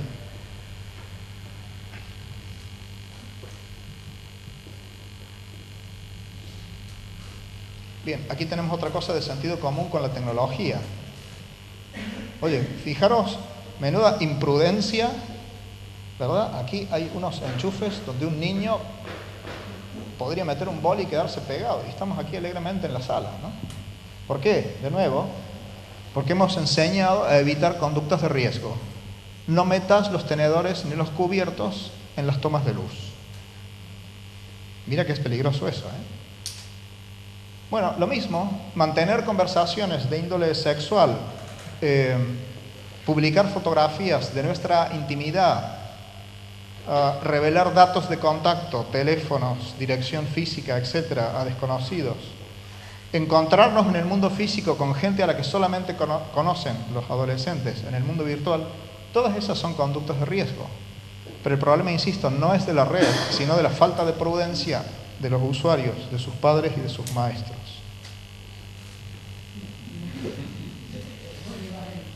Bien, esto todo el mundo lo entiende, ¿verdad?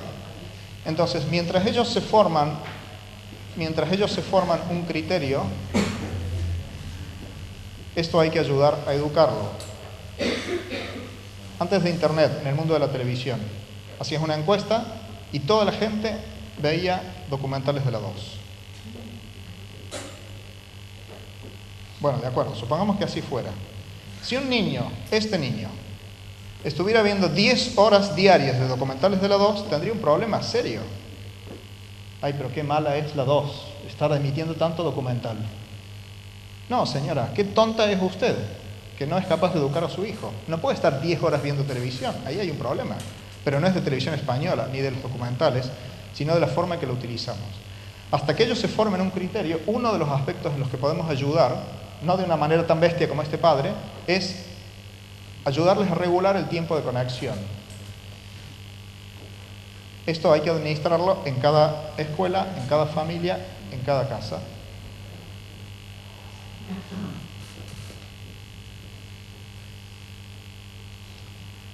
Y en relación con este tema, con el tiempo de conexión, y con que el ordenador esté o no esté en las habitaciones, una de las cosas que tenemos que ser muy conscientes, por lo que expliqué en la primera parte, es que ya toda esta interacción no se produce única y exclusivamente por ordenadores físicos, portátiles o de sobremesa, sino a través de las máquinas que tienen en su bolsillo, ¿verdad? Porque tenemos servicios para gestionar de manera móvil una red social como Facebook o como Twenty, con lo cual el problema es, no tiene ordenador en su habitación, lo hemos conseguido. ¿Y tiene un móvil? Sí. ¿Y tiene conexión a internet del móvil? Sí. Ajá, ya veo cómo lo has conseguido.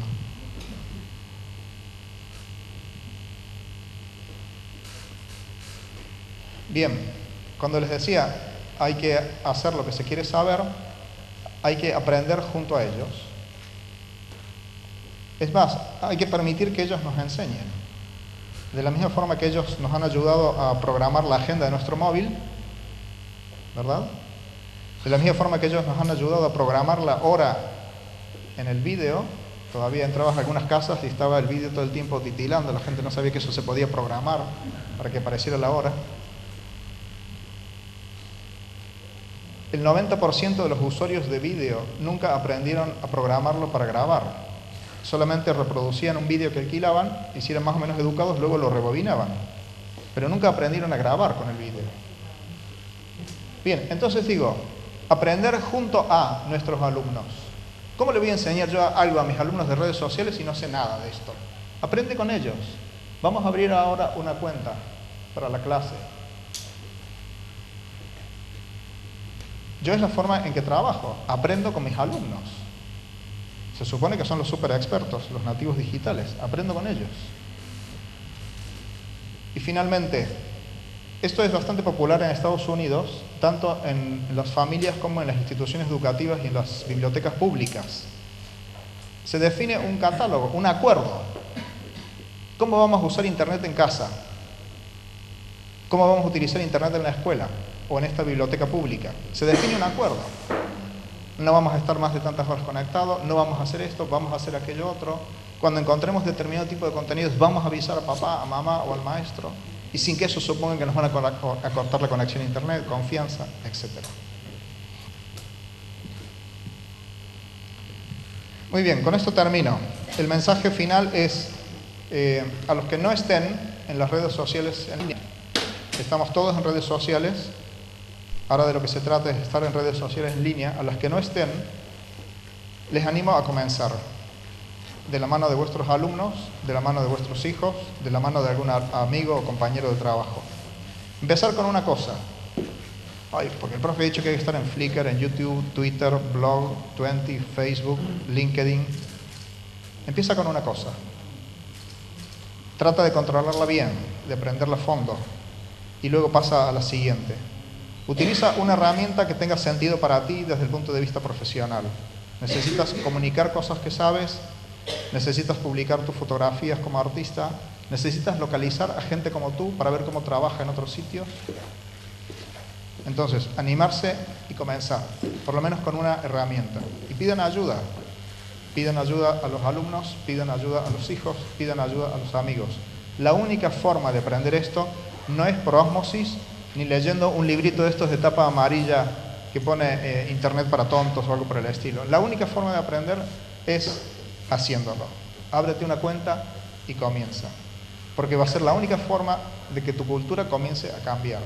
De que dejes de analizar las redes sociales desde el prejuicio de la cultura de Gutenberg. Muchas gracias.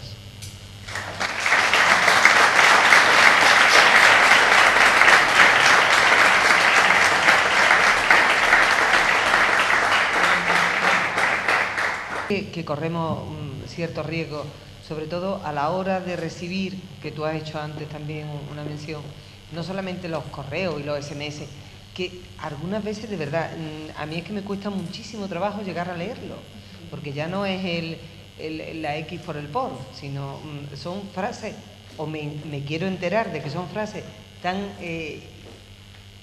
ilegibles para mí, que creo que al final la riqueza de nuestra lengua, la riqueza de nuestro léxico, y ya no hablemos de la ortografía, la perdemos. Bien, una de las cosas que tenemos que enseñar a los alumnos cuando llegan a primer curso, además de explicarles por qué no hay que comer o beber en clase y por qué no puedes estar con una gorra de béisbol dentro de la clase, la gente llega un poquito asilvestrada.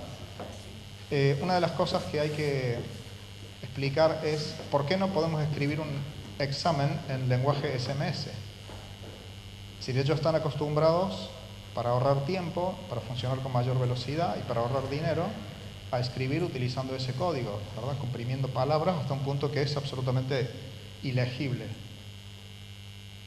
Hay que explicarles por qué, aunque estén en una situación de emergencia, en un examen, el tiempo corre, etc., no pueden escribir de esa forma. Tienen que aprender a comunicarse de una manera, digamos, estándar con sus profesores, tienen que aprender a usar correctamente la lengua, pero es algo que afecta incluso a los propios periodistas. La Fundación Española Urgente está todos los días en Internet explicando a los periodistas las palabras adecuadas para definir. La última que han publicado es sobre todo lo que tiene que ver con Japón. La penúltima tiene que ver con las palabras que utilizamos para expresarnos en las carreras de motos, por ejemplo. Entonces se está produciendo una educación permanente acerca de cómo utilizar nuestra lengua precisamente a través de estas herramientas, ¿no? La Fundación Española Urgente está haciendo una tarea espectacular y tenemos que hacerla nosotros con nuestros estudiantes. Te digo que tenemos que hacerla en la universidad. Primero tienes que explicarles por qué no es aceptable. Yo les hago hacer blogs, por ejemplo, ¿no? O sea, por qué no es aceptable que en un blog publiquen con el mismo estilo que se publica en un SMS. ¿Por qué no pueden poner una carita sonriente? ¿Por qué no hace falta que utilicen 2 o 3 signos de exclamación juntos? ¿Por qué no hace falta que se despidan en un post? Bueno, esa es parte de la cultura que hay que trasladar, ¿no? Por eso yo soy un poco escéptico con el discurso de los nativos digitales, como si vinieran alfabetizados digitalmente por arte de magia, ¿no? Hay que hacerlo, hay que educarlo. Y es responsabilidad nuestra, por el idioma, por la comunicación y por su propia proyección profesional. Yo estoy en el ámbito de la comunicación, con lo cual les tengo que hacer ver que si ellos van a hacer comunicación pública, pues no pueden utilizar ese lenguaje para hacer comunicación pública. ¿Más? Sí, dime.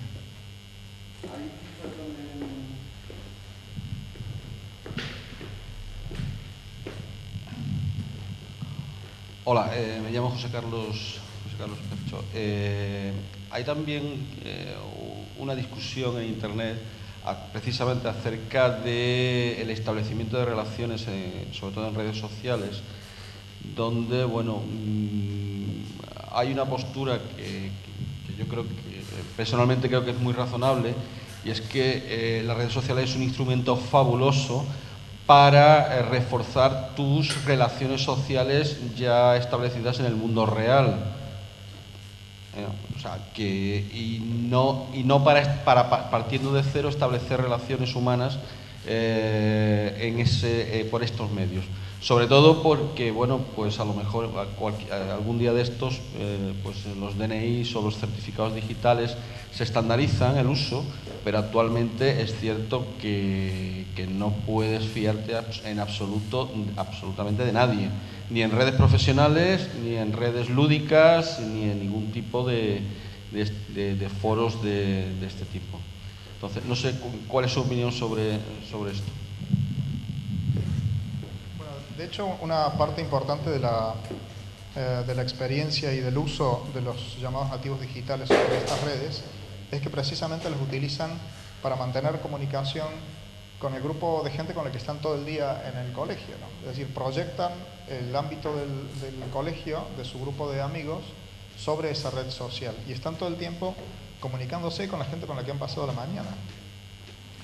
En los usos profesionales lo mismo, es decir, utilizamos por ejemplo Facebook o LinkedIn para rastrear a nuestros antiguos compañeros de trabajo o de estudios, para buscar oportunidades de trabajo, para mejorar nuestro perfil profesional. Es decir, comenzamos, ese fue el origen, como dije, de Facebook. Es decir, los alumnos que forman parte de una promoción comparten su información utilizando una red social en lugar de utilizar un librito con fotografías, ¿no? Este es el primer paso, pero el segundo paso es que acabamos formando comunidades a partir de intereses comunes. Es decir, yo descubro en las redes sociales que hay otra gente a la que le gusta la gastronomía japonesa o el diseño de naves o la astronomía o lo que fuera. Es que para todo tipo de intereses encuentras allí comunidades, ¿no? Y empiezas a vincularte con gente cuya identidad tú acabas construyendo a partir del conocimiento que comparten contigo. Entonces no me importa que se llame Barbarella o Batman, porque al final con esta persona estoy semanalmente en contacto e intercambiando información sobre astronomía. Y lo que él estaba publicando y comentando, no sé si es un chico de 12 años o si es un científico de la NASA, pero todo es realmente relevante, oportuno, bueno, etc. Primera parte. Segunda parte. Las tecnologías de comunicación a disposición de todo el mundo, uno de los efectos que producen es lo que podríamos llamar infopolución, ¿verdad? Es decir, al multiplicarse las posibilidades de hacer comunicación pública, se multiplica la excelencia, lo sublime, lo artístico y lo bello, pero también se multiplica la basura o el ruido. ¿Cómo hacemos para gestionar nuestra vida profesional, nuestra vida como estudiantes, como profesores, etcétera, en un entorno en el que todo el mundo está generando información? Respuesta: tu propia red social, si está bien formada, es decir, si la has ido destilando con cuidado, opera como un sistema de filtrado, que es otra de las experiencias de los nativos digitales. Los nativos digitales, en lugar de ir a ver la portada del periódico en cuestión para saber de qué va el día de hoy, están recibiendo de su propia red social lo que es relevante. No te pierdas esta peli, mira qué bueno este artículo, o esta campaña, o esta publicidad, o esta... Es decir, si tú utilizas tu propia red social como filtro, tu tiempo y tus ojos para seleccionar información dentro de todo ese panorama de gente generando contenido se multiplican. Y cuanto más selecta, mejor definida esté tu red social, mejor funciona ese sistema de filtrado. Si tú no puedes leer todas las publicaciones y todos los debates y todos los congresos y todas las cosas que hay online sobre tu campo, sobre derecho, sobre medicina o sobre ingeniería, pero si estás conectado con la gente adecuada en España y en América Latina de tu sector, tú tienes la absoluta seguridad de que ninguna cosa que sea relevante se te va a pasar. Porque hay unos tipos que están siempre comentando cuál es el último paper que hay que leerse sobre tu sector. Hay otros que siempre están detectando cuál es el congreso al que hay que asistir o cuál es el libro que acaba de salir. Tú no tienes tiempo de hacer eso, pero tu red lo está haciendo por ti. Esta es una de las funciones que tienen las redes sociales. Operar como un sistema de filtrado organizado por el propio usuario. Y lo tercero es una parte de ese cambio cultural al que hacía referencia, es dejar de hacer la distinción entre mundo virtual y mundo real, que tú lo has mencionado y me parece que ha salido en algún otro momento, ¿no? El mundo virtual es real. Lo que no es físico. Cuando tú haces una compra en Amazon, mundo virtual, en tu cuenta bancaria del mundo que tú llamas real hay 50 euros menos. Cuando tu pareja corta contigo por mail, mundo virtual, tus lágrimas mojan el teclado, mundo físico. Con lo cual, lo que tenemos, y esto lo tienen absolutamente asumidos en la cultura los nativos digitales, son dos planos de la realidad que están cada vez más mezclados. El plano del mundo físico, en el que estamos sentados ahora mismo en esta sala, y el plano del mundo virtual, en el que mientras estamos sentados en esta sala, estamos compartiendo información con otras personas a través de nuestros dispositivos móviles.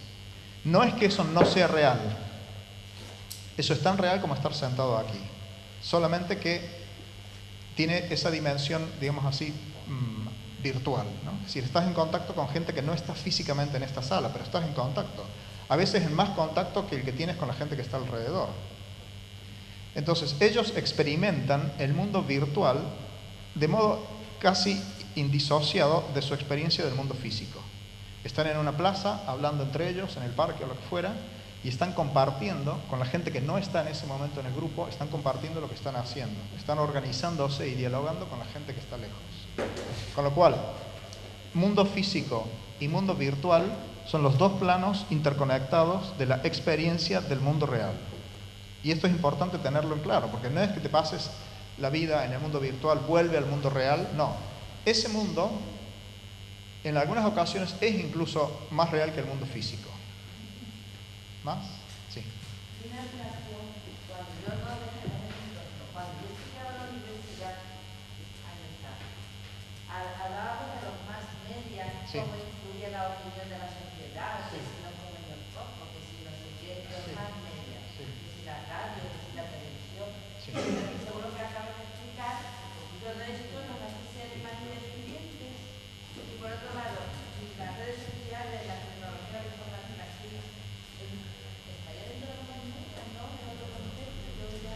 Bien, entonces el concepto mass media o medios de comunicación de masas es básicamente un sistema de producción y distribución industrial de contenidos, jerárquica, punto multipunto, uno a muchos, unidireccional y asimétrica. Esto es la prensa, es la radio, es la televisión, es el cine y son las agencias.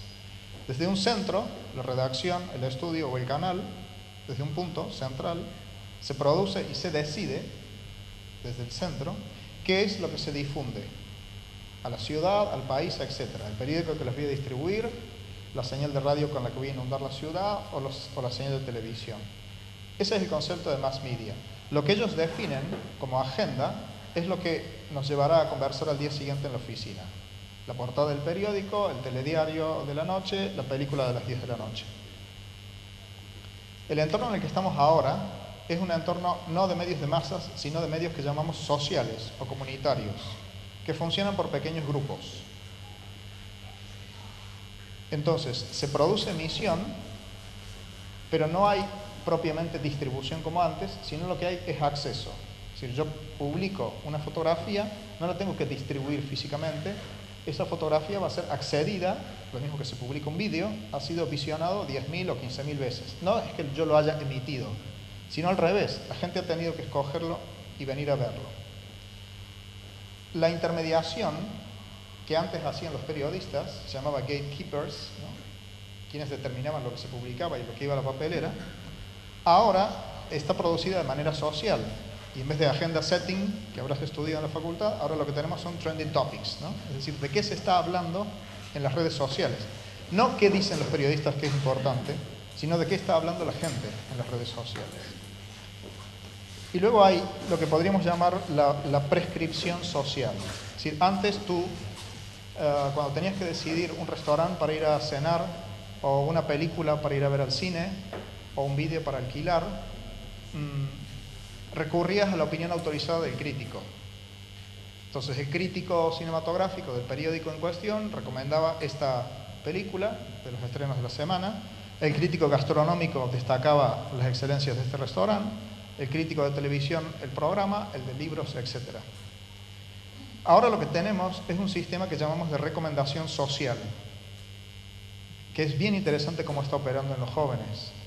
Ellos están acudiendo a su propia red, que decía antes, como un sistema de recomendación personalizado. No le pregunto al crítico qué película me recomienda, sino se lo pregunto a mi red. Oye, ¿qué me recomendáis ver este fin de semana? Y me fío más de la recomendación social de quienes me conocen que de la recomendación social del crítico. Voy a comer a una ciudad y lo que hago es preguntarle a mi red qué sitio me recomienda. No ir con una guía de la ciudad a ver cuál es el restaurante asiático que está de moda. Es decir, hay una, digamos así, también proyección social descentralizada, desorganizada del sistema de recomendación. Y funciona con la moda, funciona con todas las industrias del espectáculo, funciona con la tecnología. La gente le pregunta a su red social si tiene que comprarse una BlackBerry o un iPhone, no a una revista de tecnología. ¿Más? Sí. Y esa atomización, ese sentido de la información, no puede ser peligroso, no puede ser cíclico y peligroso que se autocoma. O sea, al haber tanta información, no mucha gente va a poder ver mucha información, porque está atomizada en cada uno. Con lo cual, no hay medios masivos. Y la información o los medios de comunicación viven al final de la noche. Con lo cual, no se corre el peligro de que se autoexplote. Bien. Hay una teoría bien interesante de David Weinberger, uno de los que firmó el manifiesto Cluetrain, que dice que la única forma de resolver el exceso de información que tenemos ahora mismo es con más información.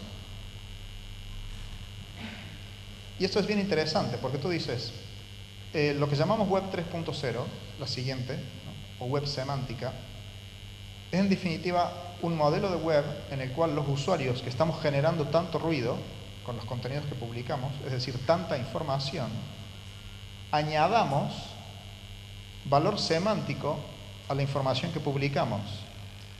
Por ejemplo, nosotros que publicamos docenas o centenares de fotografías utilizando un servicio como Flickr, llenando de fotografías el entorno digital, en la medida en que las etiquetamos y decimos esto es Puerto de Santa María, esto es atardecer, esto es restaurante, esto es playa, estamos agregando valor semántico a esa información que la va a hacer más relevante para otros a la hora de buscar. Y lo mismo hacemos cada vez que etiquetamos un vídeo en YouTube, cada vez que etiquetamos enlaces en Delicious. Es decir, agregamos información, pero es una información diferente, es metainformación, es información que describe el contenido de otra información que hay en la red. Entonces, esto es bien interesante porque la propia sociedad que ha generado la infopolución tiene herramientas, como son las tags, como son las categorías en los blogs, como son los sistemas para describir contenido en YouTube y en Flickr, tiene herramientas para aportarle valor semántico a todo ese ruido que ha generado publicando. Esa es una parte de la respuesta. La otra es un poco más larga y más complicada, que tiene que ver con cuál va a ser el modelo de negocio de los viejos medios de comunicación, que ahora mismo es una gran incógnita, precisamente porque la cultura de las audiencias está cambiando. Ya no estoy dispuesto a dedicar 3 horas de mi vida para ver una película de 2 horas, con la publicidad que me mete el canal. Prefiero dedicar los 30 o los 45 minutos que tengo para consumir vídeo, de puro consumo de vídeo y no de consumo de publicidad. No estoy dispuesto a que sea la redacción de tu periódico la que me organice qué es lo relevante para mí hoy y además me pidas €1 a cambio para contarme las noticias que sucedieron anoche. Porque yo puedo saber lo que está pasando ahora mismo en tiempo real y gratis. Entonces, por eso la famosa crisis de los medios y por eso están cerrando periódicos en Estados Unidos y revistas en todo el mundo, porque hay unos costes de producción que mantener que cada vez es más difícil porque la cultura de los usuarios está cambiando. Prefieren generar su propio contenido, prefieren consumir contenido no organizado por los medios de comunicación, etc. Y lo que estamos intentando ver en las industrias de la comunicación y en las facultades son nuevas formas de generar negocio y de generar perfiles profesionales en un entorno en el que los medios de comunicación de masas van a menos. ¿Más? Hace 4 años pensábamos que las redes sociales... Hace 4 años muchos pensábamos que las redes sociales era una moda pasajera. Hoy en día, si Facebook fuera un país, sería el cuarto del mundo en población. Prueba de ello es que el sector que más crece dentro de Facebook como usuarios son mujeres de 55 años. Evidentemente, esto está aquí para quedarse, no es una moda pasajera y no podemos pretender que dejar a nuestros hijos, por miedo que nos den, no podemos dejar a nuestros hijos fuera de esto.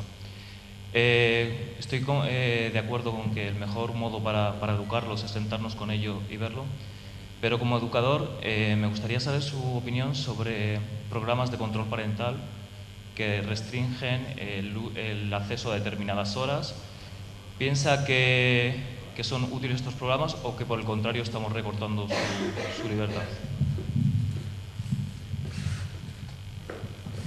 Bien, mi opinión personal y mi práctica personal, tengo 6 hijos, es absolutamente contraria a esos programas.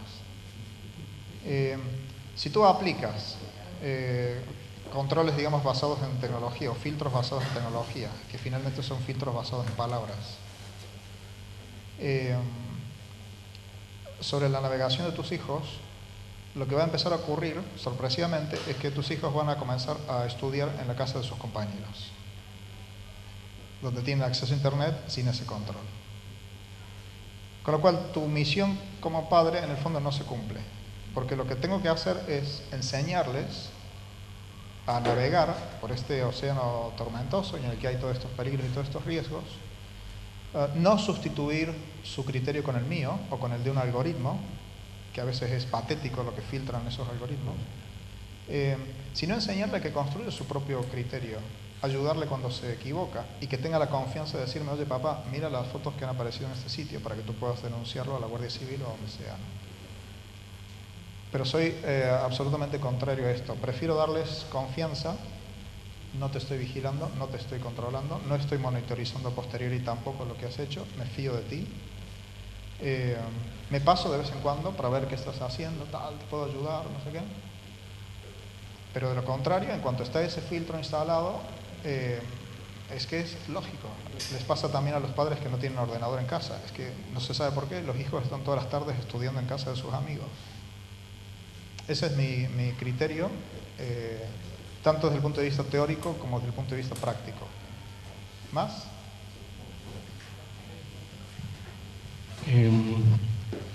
Profesor, Javier Campos, lo tenemos allí, es de promotor de Cádiz and Tweets, ha estado retuiteando toda la conferencia.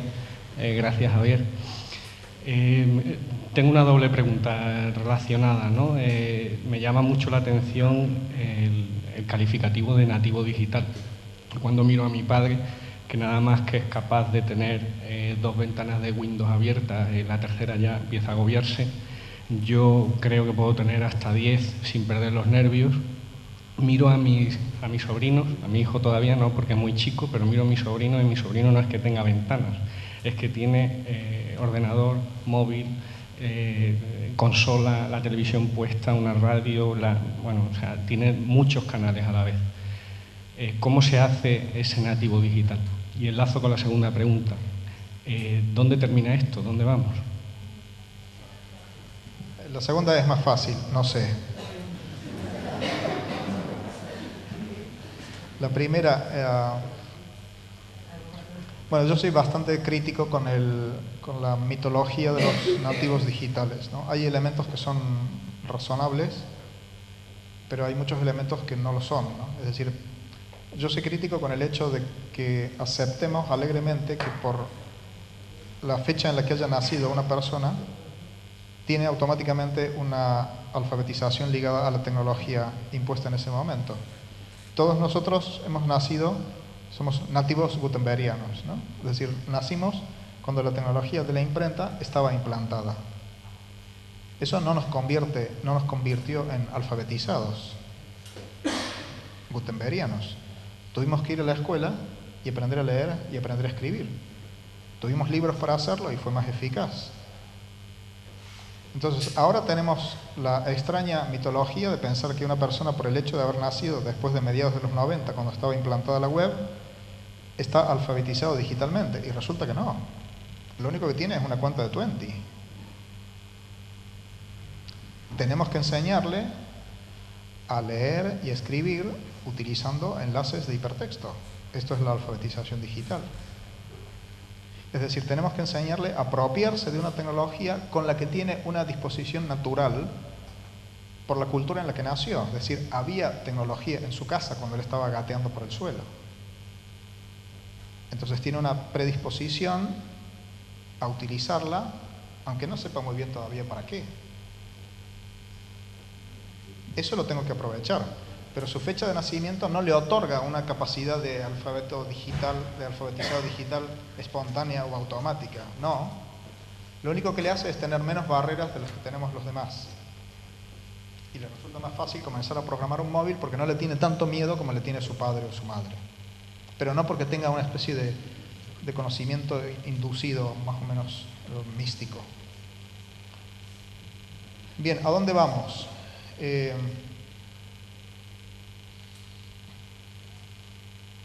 No sé a dónde vamos, lo que sí sé es que el mundo y la cultura que hemos dejado atrás no tienen ninguna forma de volver a ser la cultura dominante. Es decir, no hay ninguna forma de volver atrás a un sistema en el cual la comunicación pública está organizada por medios masivos, por editores que disponen qué se publica y qué no. No hay paso atrás a una cultura en la cual los usuarios lo único que pueden hacer es consumir la información y el entretenimiento organizado desde el centro. No hay paso atrás a una cultura en la que para hacer comunicación pública de tu texto, de tu información, de tu opinión, de tu poesía o de tu arte, tengas que pasar por un sistema de mediación que autoriza tus opiniones, que autoriza tus fotografías, que autoriza tu arte, tu poesía o tu información. No sé a dónde vamos. Lo que es seguro es que no hay ninguna forma asumible de que regresemos a una cultura de enciclopedia británica, de periódico, de radio y de televisión. Está ya metido dentro de nuestros genes una cultura en la que somos medios, en la que podemos hacer comunicación pública sin permiso y en la que el contenido que nosotros elaboramos es para nosotros tanto o más relevante que el contenido que elaboran desde el centro. Más allá de decirte qué tipo de tecnología vamos a utilizar o en qué tipo de redes vamos a estar dentro de 3 años o dentro de 5, pues me invitas dentro de 3 y dentro de 5 para que me pueda rectificar y lo seguimos hablando. Muy bien, muchísimas gracias por vuestra atención. A mí me localizáis en ecuaderno.com, es el blog que escribo a diario, y los que estéis en Twitter, que veo que sois muchos en esta sala, en @jlori. Muchas gracias.